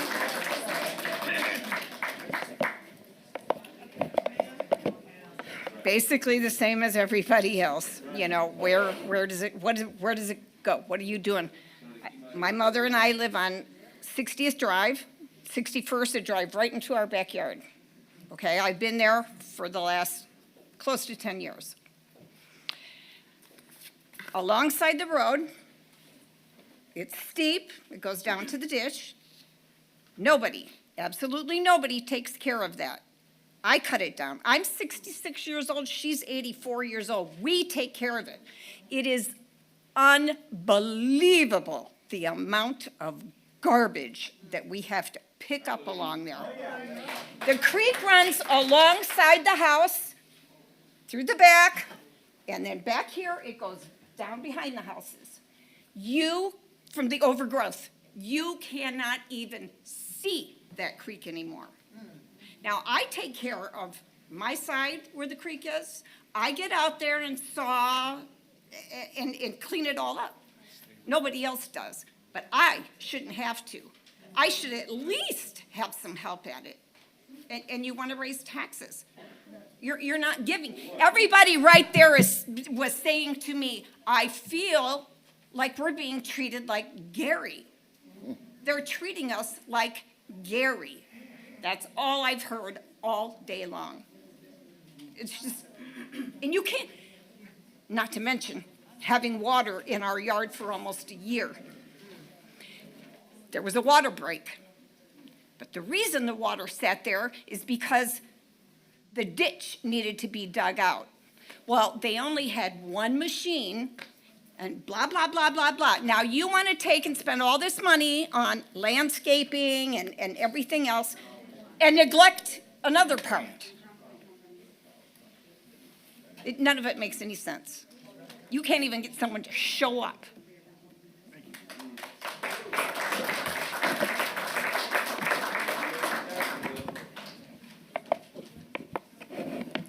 Good evening, Mr. President, Town Council members, district administrators, community members, and esteemed guests.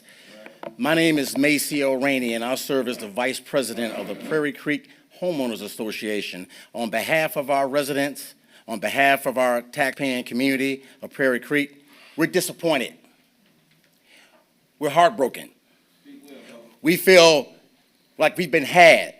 We've been hoodwinked, bamboozled, led astray, run amok.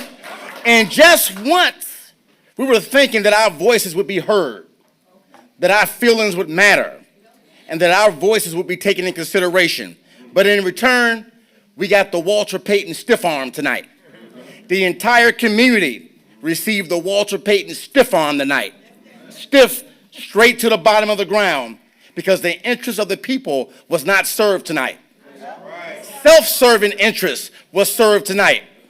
The interest of the taxpayers, the constituents, the fact that we are suffering from high inflation, from paycheck to paycheck, none of that was in consideration tonight.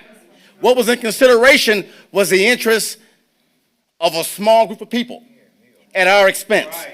Now, in the 60s, Ray Charles wrote a song called Georgia Was on My Mind. I woke up this morning with Merrillville on my mind. And this is a classic example of what it means to have a reckless disregard for the constituents, the taxpayers, the homeowners, and the people that help this community thrive. And I hope that we take this momentum, this feeling of being stiff-armed to the ground, to the polls in 2025. Been a long time coming, but a change gonna come.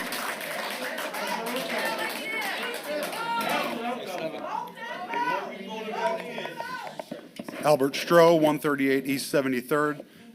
I sat here tonight and listened to the explanation about the property tax increase. And one of the things that I took great offense to is you talked about how when the assessed value of our homes goes up, it's an opportunity for us to make money when we leave. I didn't come here to make a profit. I came here to make a home. I don't want to leave Merrillville. But if this keeps up, I raised my children in this community. They're now grown, they're off at college, they're off doing their thing. Throughout their life, we had to go to Crown Point for any kind of programs for the kids. We had nothing here. You know, the Dean and Barbara White Center, it's a great thing. It had such potential, and it's being treated as a private playground. You know, the residents don't get to make proper use of it, but you want us to pay more. I understand. Firefighters, police, these guys deserve that money. The Boys and Girls Club did not deserve money. Andrean High School did not deserve money. That is money that could have gone into their budget. You guys are failing us. And you talk about how it's past councils. You've been there. Some of you have been on that council. Our population has not grown that exponentially. It's been a gradual increase. Where has the gradual increase in services and budgeting been? It goes everywhere else except where it's needed. And as so many other people have said, that's going to the polls next time.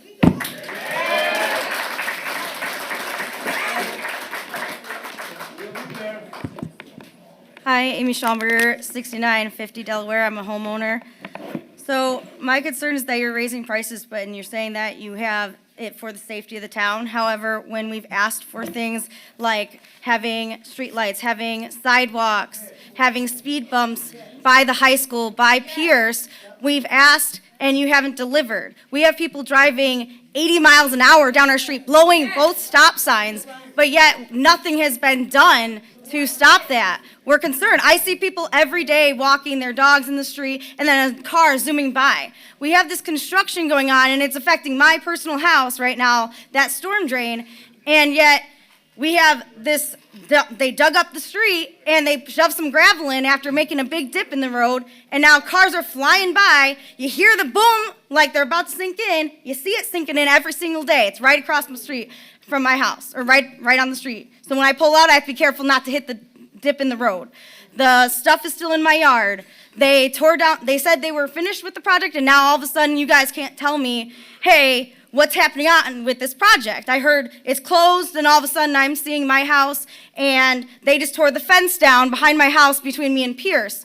So now there's all this extra garbage coming in from Pierce into my yard. They told me the surveyors came into my yard without my permission. They said, yeah, we're gonna dig up your plants you just put in last year because, all of a sudden it's gonna flood my yard. Well, I just finally got those in. That's over $100 worth of plants, but now you're telling me you're just gonna dig it up because this project is more important right now than my money that I put into my yard. It's not in the easement, it's in my personal yard, but they're coming in my yard and saying, hey, we're gonna tear up your stuff because it's in the way of what we need to do. Why are they coming into my yard? My other concerns, let's see, what was the other concern? Sorry, I have to look at my notes real fast. I mean, with this, too, we have a porta potty that's just been sitting there since May. You said this construction was they said it was gonna last a month. It started in May. They've closed this project down so many times, restarted, closed it. We haven't been told when they're gonna actually do anything about it. I mean, as I said, there's stuff in my yard. I can't even use my yard all the way because in between me and my neighbor, there's stuff still there. It's been there since May. It gets annoying when I have to keep walking around and hopping over big storm drains all the time. So I just wanna know if we have all this money that you want from us, why aren't we using the money we already have to fix the issues that we have currently? When you just said you had $33 million donated. So where's that money going to? Because you're asking us to pay all this money. What's your address, ma'am? Mr. President, 6950 Delaware. Grimmer Construction will be out back on the job site at 8 a.m. Thursday, according to Matt Lake. Do we know when it's going to be finished, what I they're doing? don't know when it's going to be finished, ma'am, but all I can tell you is the contractor will be back out there Thursday morning at 8 a.m. Okay, thank you. Thank you.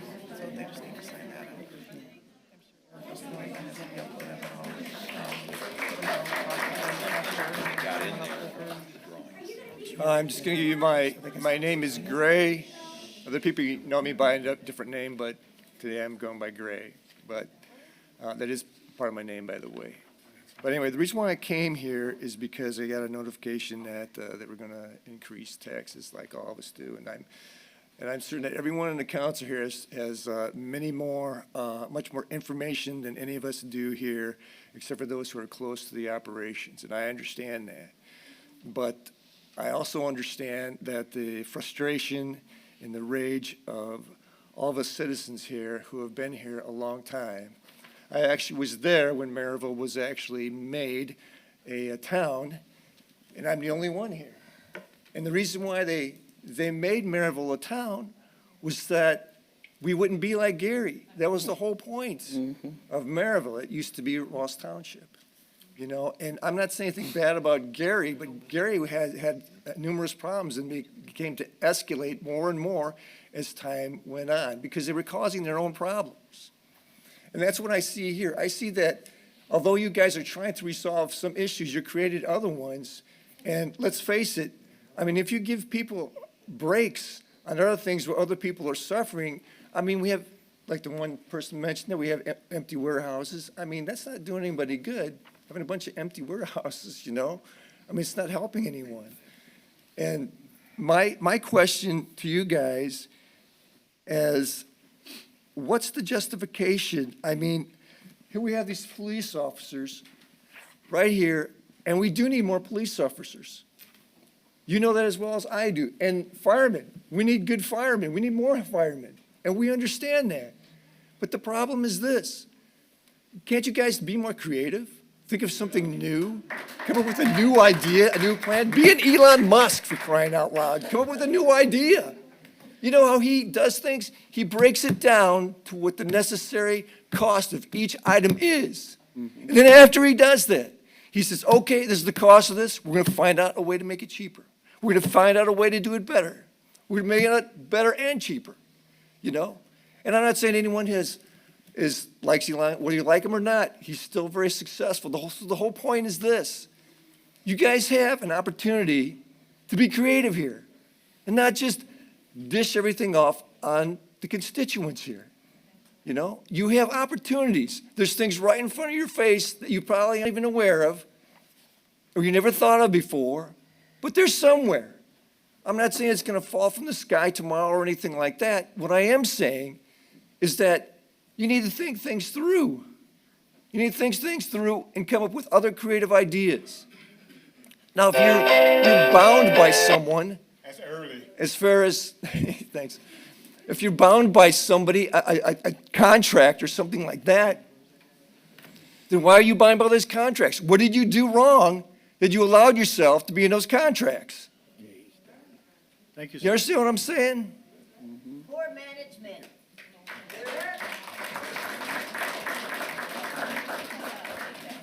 Good evening. I wasn't going to speak, but after Mr. Rainey, I don't know if I should speak. I can't follow him. But I support the fire and the police like everyone else has said. My dad was a volunteer firefighter for 20 years. I grew up in that firehouse. I'm personal friends with the officer across from me. I grew up with our chief and the officer behind me. But what no one has brought up is and what I'm curious to find out the answer to is the budget increase for the town council. that it jumps $1.775 million from this year to next year. What does that do? I haven't heard anyone speak or ask that question. That's why I'm asking that. Where does that go? And where is that going to? Does anybody have an answer to that for us? We understand the increase to the police and the fire and all the other, but we don't understand what the town council $1.775 million increase is for. Mr. Griffin, do you have any details on administration? We're talking with Ms. Hudson now to get you that answer. We'll get that for you, sir. Tell the Well, look next at- speaker, then we'll answer that. We'll get that Okay, for you. I'm just curious because I'm blown away by that increase. It's your increase, but you don't know what you're increasing it for. It's what it's called. It goes to an entire department, sir. It's not salaries for the council, if that's what you're thinking. or But you anything guys like that. create this budget for your town council. We You have did. to submit it. It's the And what did you administration- submit? Administration budget. So, Trista,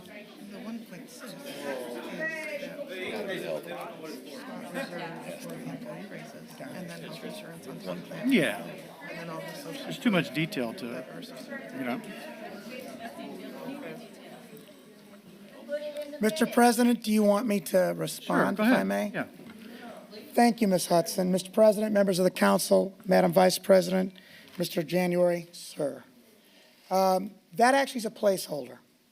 Remember, we said early in this process, we're going to try our very best to make a case, but it's unlikely we're going to get it. That money was put in there in the event that we can not only get the officers, but we're having a compensation study because we're concerned about our competitiveness for both firefighters and for officers. So that number that you've identified as a placeholder only, it isn't in the budget for the 100 series where payroll would go, and it definitely is not accreting to the council. So the budget did not go up. That is just basically a placeholder. And as I said, we're going to have to make a defense after this, the Department of Local Government Finance, and we'll see what they say. But the graph and the breakdown that I've seen on the Facebook page and the web page all show what each different department has allocated it was for. attributed to that. However, this is allocated for the town council itself. No, it was attributed to their department because they're actually treated as a department, but it's not attributed at all to inure to them for raises or for their operations. It's simply a placeholder because we couldn't put it, because we made an estimate of what we hope we're going to get from our report. We placed it there until we know. If we find out we can do that, that will be then distributed between fire and police. That's the intention. So are And you again, we're going not to clear if we're gonna publicize get it. this, that when if you do get it, that money actually goes to them? Yes, that's the intention. I'm here to tell you that's our intention. It never was to be intended for anything else. And the key is if we get it. Again, then That's a very big, then this all is yeah. a misrepresentation because you're misleading the public as to Well, that how you wasn't our want to intention. distribute this money to. That wasn't our intention. The document that is actually online was something we prepared to help circulate, and that's exactly where the department was. But in the briefings we were going to have with the council and with the finance committee, we explained what that was for, and I'm happy to explain to you and the public now what that's for. But it's a contingent amount. It's not an actual amount that's going to go to their budget, regardless of what happens. Sir, and I just wanted to add, everyone knows that I'm not for the tax increase, but what he's saying is 100% accurate. Okay. I was just curious because that's what it's broken down to, and I just want to know where it's Right. going. Hello. Thank you, everybody, for your time today. I want to thank the firefighters and the police department for everything that they have been doing. It seems at this point that what's been done has already been done. There's nothing that we can do really much more than what we've done today to reverse it. There is. Okay. Well, if there is, then let's work to get that done. But as of right now, we're going to say that there's not much right now at this point in this room that we can accomplish more. I'm 25 years old. I work from home. I have a 10-year-old daughter who attends Aquinas. She's in volleyball. The Dean and Barber Center is meant for Merrillville residents. Right now, they are currently not allowed to practice in the gym, a gym that we pay for. Wait, Matt, It's a private school. you just took care of that tonight. It's a private school. That her season's already over. She should have been able to play there, practice there, 3 days out of the week. I've called you, Mr. Pettit, a couple times about the speeding down my road, 67th and Broadway. Police officers, obviously you guys are limited to what you can do, but there's no roadblocks, there's no time limit on that. My daughter's unsafe, there's no sidewalks. I have more than just my daughter who comes over, I have 3. What was that?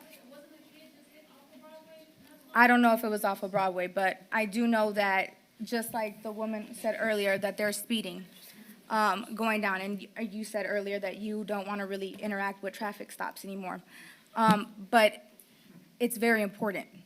My kid can't play outside without me being out there with her. She should be able to play.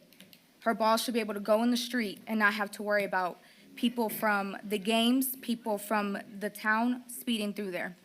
I saw maybe 2 officers that have given tickets, maybe. That's presumptuous of me because I don't know what they do. But as a mother, I'm worried that we let this tax hike happen. We give you more money to allocate to them, and next year we're in the same position that we are today. That's the worry, is that we do this, we allow this to happen, and we're in the same exact position, which I have been here for 3 years as a resident, that I bought my house with my husband, 3 years. And this has been going on with the speeding and people doing this for 3 years, and I've called every single year, and not just cars, but buses as well. So now we have this hike that's supposed to be allocated to them, which I agree, they need the funds. I just hope that if they do get these funds, that we're not back in the same position next year, and you're asking for more money, or just $200, or just $300. That's it.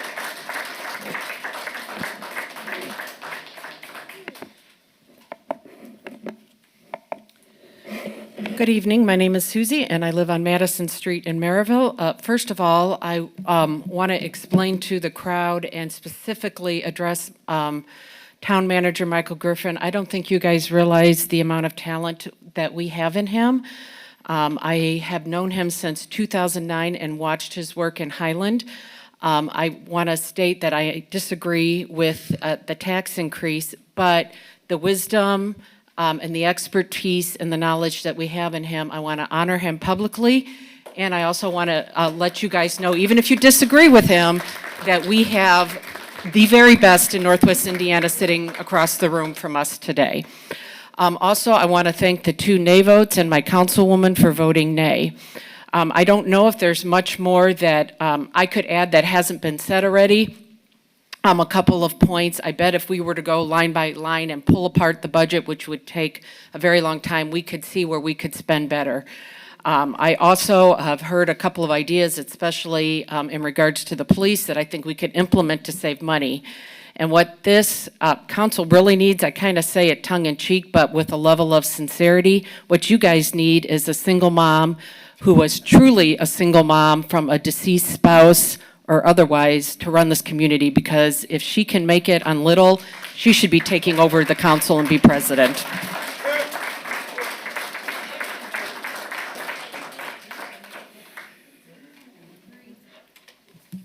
My name is Chris Holst. I live at 800 West 73rd Avenue. Some of you may know me because of a big red sign.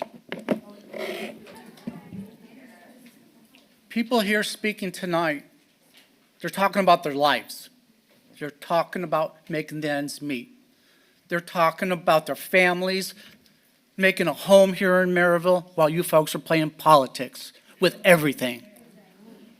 I'd also like to publicly thank our firefighters and our police officers. My biggest issue with what's going on tonight, you're late to the game, folks. Some of you have been here 20-plus years, and you've neglected our men and first responders, our firefighters, and our police officers for so long. They had to unionize to get a fair deal. That's not appreciation, folks. They had to do that out of necessity. That's playing politics with their lives and their careers. You're doing the same thing with the police officers. You should all be ashamed of yourselves. Now, you want more money. I understand we need more money to support our firefighters and our police officers. But intentions of where it's going to go is not good enough.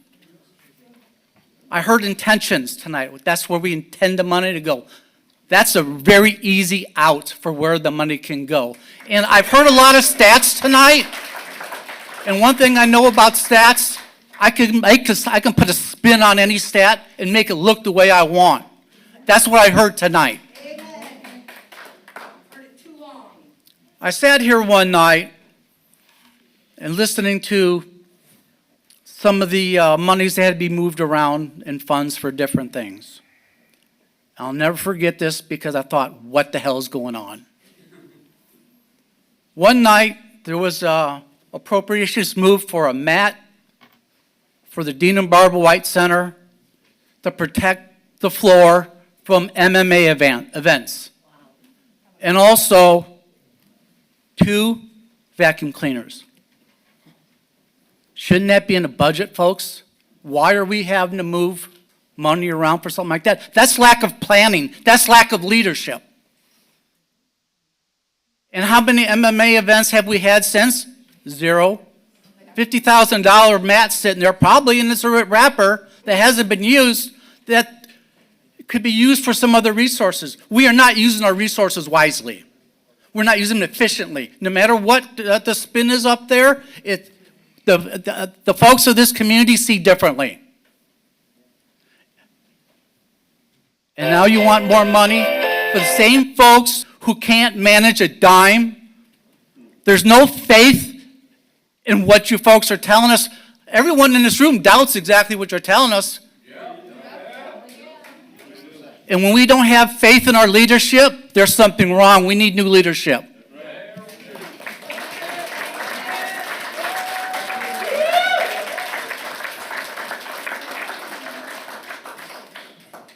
My name's Ed Scott. I live on West 71st Place, right next to where Moe's Garage used to be, that you guys purchased. For the amount of money you did, you could have probably built a real nice pole barn on the land you already owned. Now, I've also worked for another town for 21 years. I've cleaned up after town council meetings, heard the talk. I see all the looks, the faces, everything. You had your minds made up before we came here.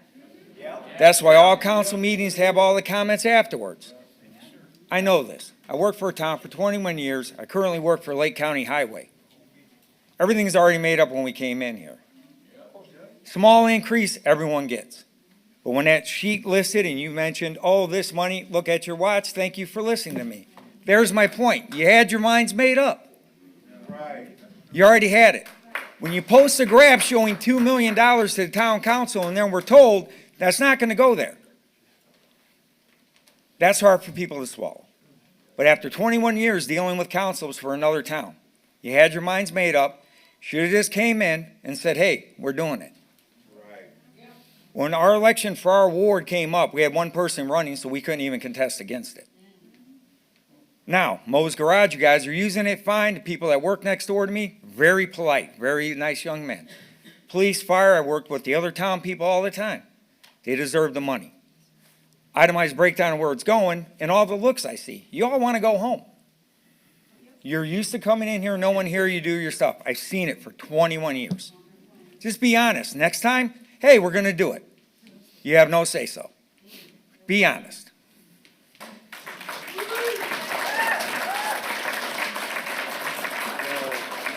Sir, you already done. I'd like to add just one You're more already thing. done. I'm sorry, sir, we can't do it. There's other people to speak. Well, this will only take 1 second. I'm sorry, sir, we can't do Well, that. I would just like to say that to everyone here who doesn't know Mr. January, he's our clerk treasurer. He's a Next very speaker. honorable person. We know who he is. And he has your back. He's about fiscal responsibility and fiscal responsibility and accountability. Okay, That's sir, why he's please. an advocate for everyone in this room. I want everyone to know that. Thank you. Sir.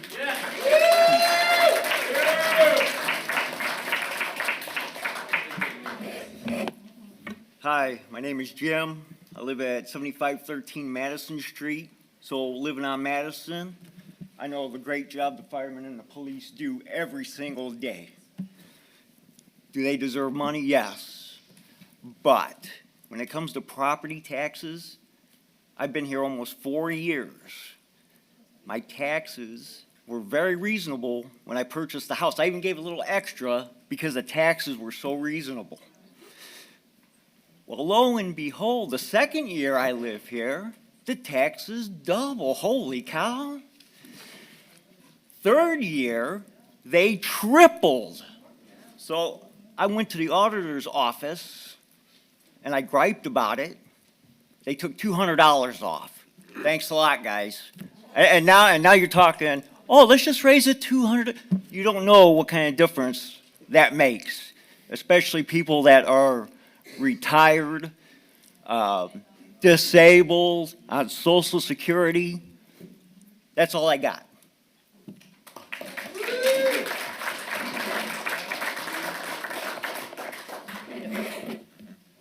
My name is Stephen Pabe, and I reside at 75th Court, West 75th Court. I think we can all agree that every single person here has been pro-police and pro-firemen. We really appreciate what you guys do. It's sad what we're going through, that we can't have the amount of people on the force that we need to protect Merrillville, but I think we need to do better. You didn't represent us tonight. You guys made up your minds before even hearing what we had to say until now. That's not really right, in my opinion.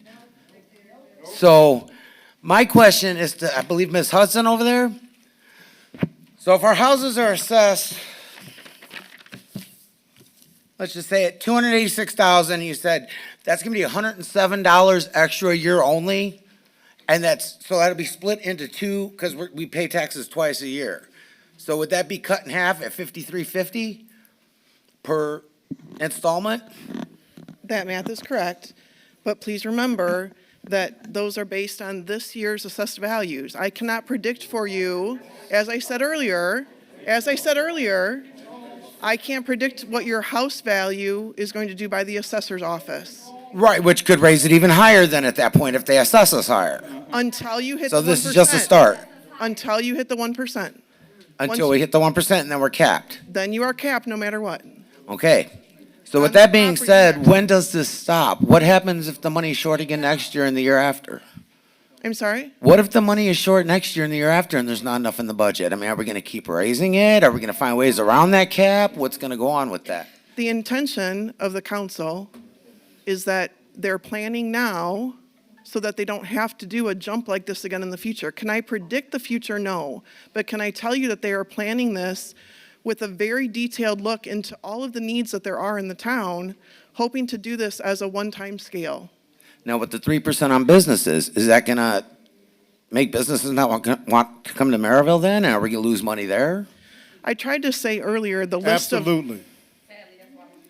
of tax rates earlier, I tried to give an explanation on that Merrillville still be only halfway along the list of tax rates in Lake County.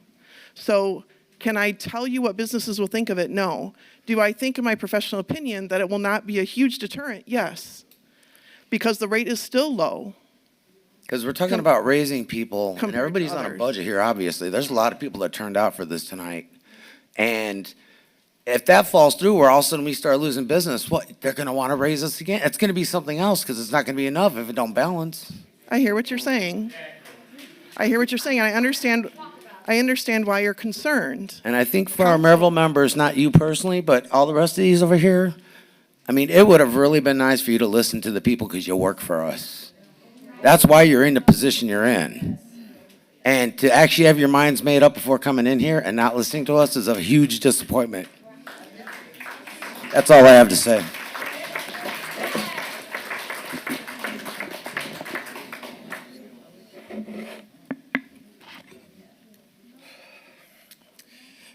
Mr. Pettit, you came to my house after a tornado, and you really seemed to care. You really did, and I appreciate your fraudulent act. Today, you really showed me that you do not care about the residents in your ward. Is there anything that we could do or say that would change your mind? Because I have a gentleman over here that is fighting for his people in his ward, and you just stayed there rocking in your chair with a smug look on your face.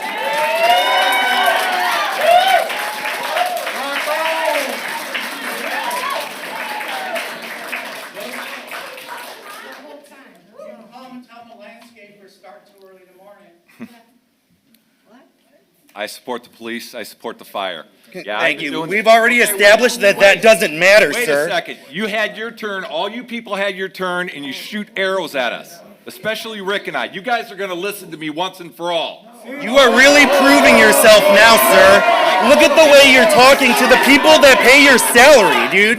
Look at you. Look at the way that you're talking to the taxpayers, sir. What are you I can't thinking? defend myself? You wanted an answer? Careful how you react to the people that pay your salary. You wanted Your an name answer? is going to be the one on the ballot, not mine. You wanted an answer, sir. I got reelected last spring and last fall. That gentleman in the orange shirt ran against me. I beat him 403 to 71. What does that say about my leadership? Uninformed. They were completely. That you do well in natural disasters and people thought you cared. Yes, I care about the budget. I was town manager. I was in Michael's shoes way back when. We haven't been able to. So Yeah, what it's my can fault. we do to change your mind? Change your mind on this situation, because we have a gentleman here, a real gentleman, who is sticking up for the people. And Would a protest, I'm sorry. will a protest at your residence make a difference? People at your house? Would Would that make a difference? I've cast my vote, and I stand on my record out in this dais for 21 years. I was your town manager for 2.5 years, your planning and building administrator for 2.5 years. I've been with this town 30 years. I built my house from the ground up. So what you're saying is you're a part of the mismanagement of the money. Thank you for clearing that up. So, is that, you've been here that long? I've been here And that long. this is this much of a disaster? And you think that that's a good thing to gloat about over there? No, we're in a tax levy freeze, folks. We have not been able to increase the levy since 1972. The town was incorporated in 71. They wanted a very low tax rate, and they set it. No one saw the Republicans turning this around in 72 with Governor Bowen. And our freeze has been in since 72. This is an excess levy appeal. Chances are this is not going through, okay? Everybody's So getting why all vote riled yes up. on it if it's not going Everybody's through? getting all riled Your up by vote, Mr. January your vote is without making you understanding look the bad. facts. The people spoke before the vote, and you chose not to listen. Well, This here- gentleman, here's the again, other thing, he folks. listened. Here's the other folks, here's the other thing that you would need to understand that probably wasn't explained to you. The budget ordinance is the only ordinance in the state of Indiana that first reading is public comment. So 2 weeks ago, all of you should have been here, but you weren't informed about that. Second reading, we shouldn't have taken any public comment on second reading.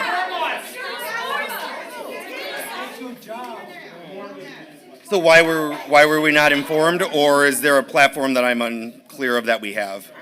That the tax increase is probably still gonna do nothing for? I believe the agendas are posted, aren't they, Michael? Sorry, Mr. The agendas are posted on the website. Mr. President, with your permission, Councilor Pettit, we do have on our website a link to the gateway, so the proposed budget has been available by clicking to where it goes to now in terms of the notice. It's always a standing notice about the meeting, and they did have public comment at that meeting.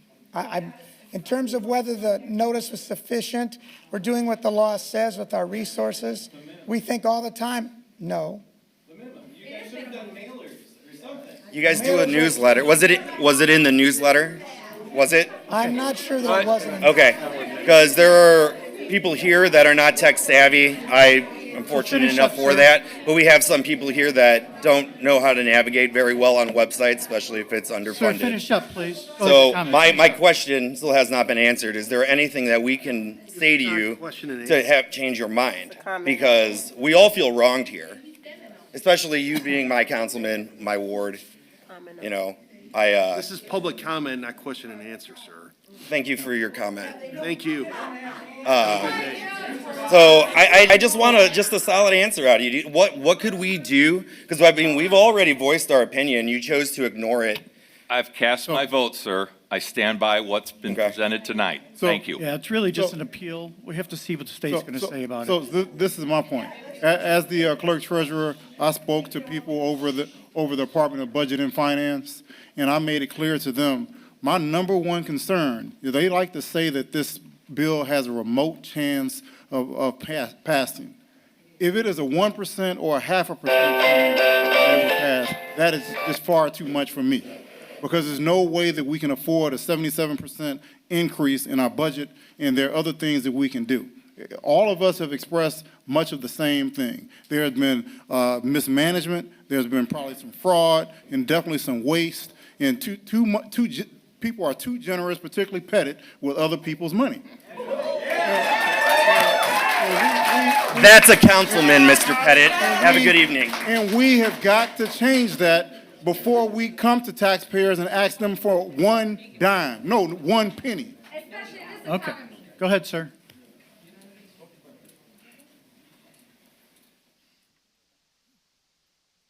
Hi, my name is Marcella DeLavalade Amos. I am from 91st in Georgia. Mr. Pettit, you knocked on my door. Yes, I You did. promised me a street light. It is country dark in my area. I totally am going to disrespect you. You do not respect the people who voted you in. I will never vote for you again, and I'm going to make it my point to make sure you're no longer in your seat anymore.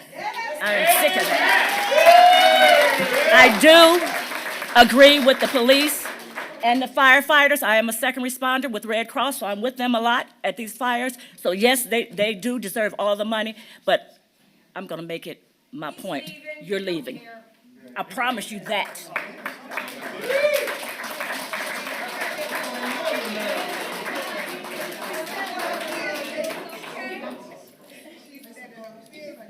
My name's Tommy. I live on 73rd in Madison. Some of you know me, some of you don't. I watched all these people speak their hearts out to you guys, and heard about their hardships while some of you are sleeping, closing your eyes. I watched some of you on your phones. I watched some of you laughing back and forth to each other. How do you live with yourself? How are you going to go home and go to sleep tonight? Probably with a smile on your face because you really don't care. You should consider waking up in the morning and stepping down. That's the best thing you guys could do.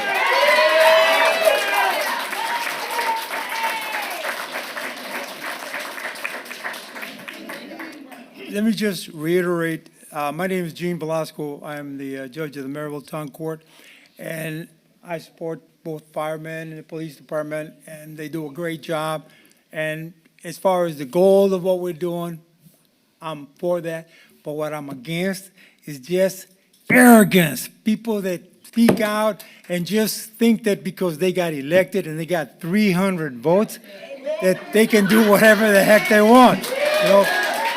Now, somebody here said, well, the next election, 225. No, it's 227, okay?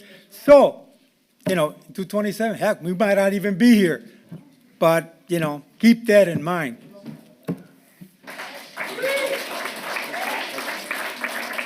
Okay.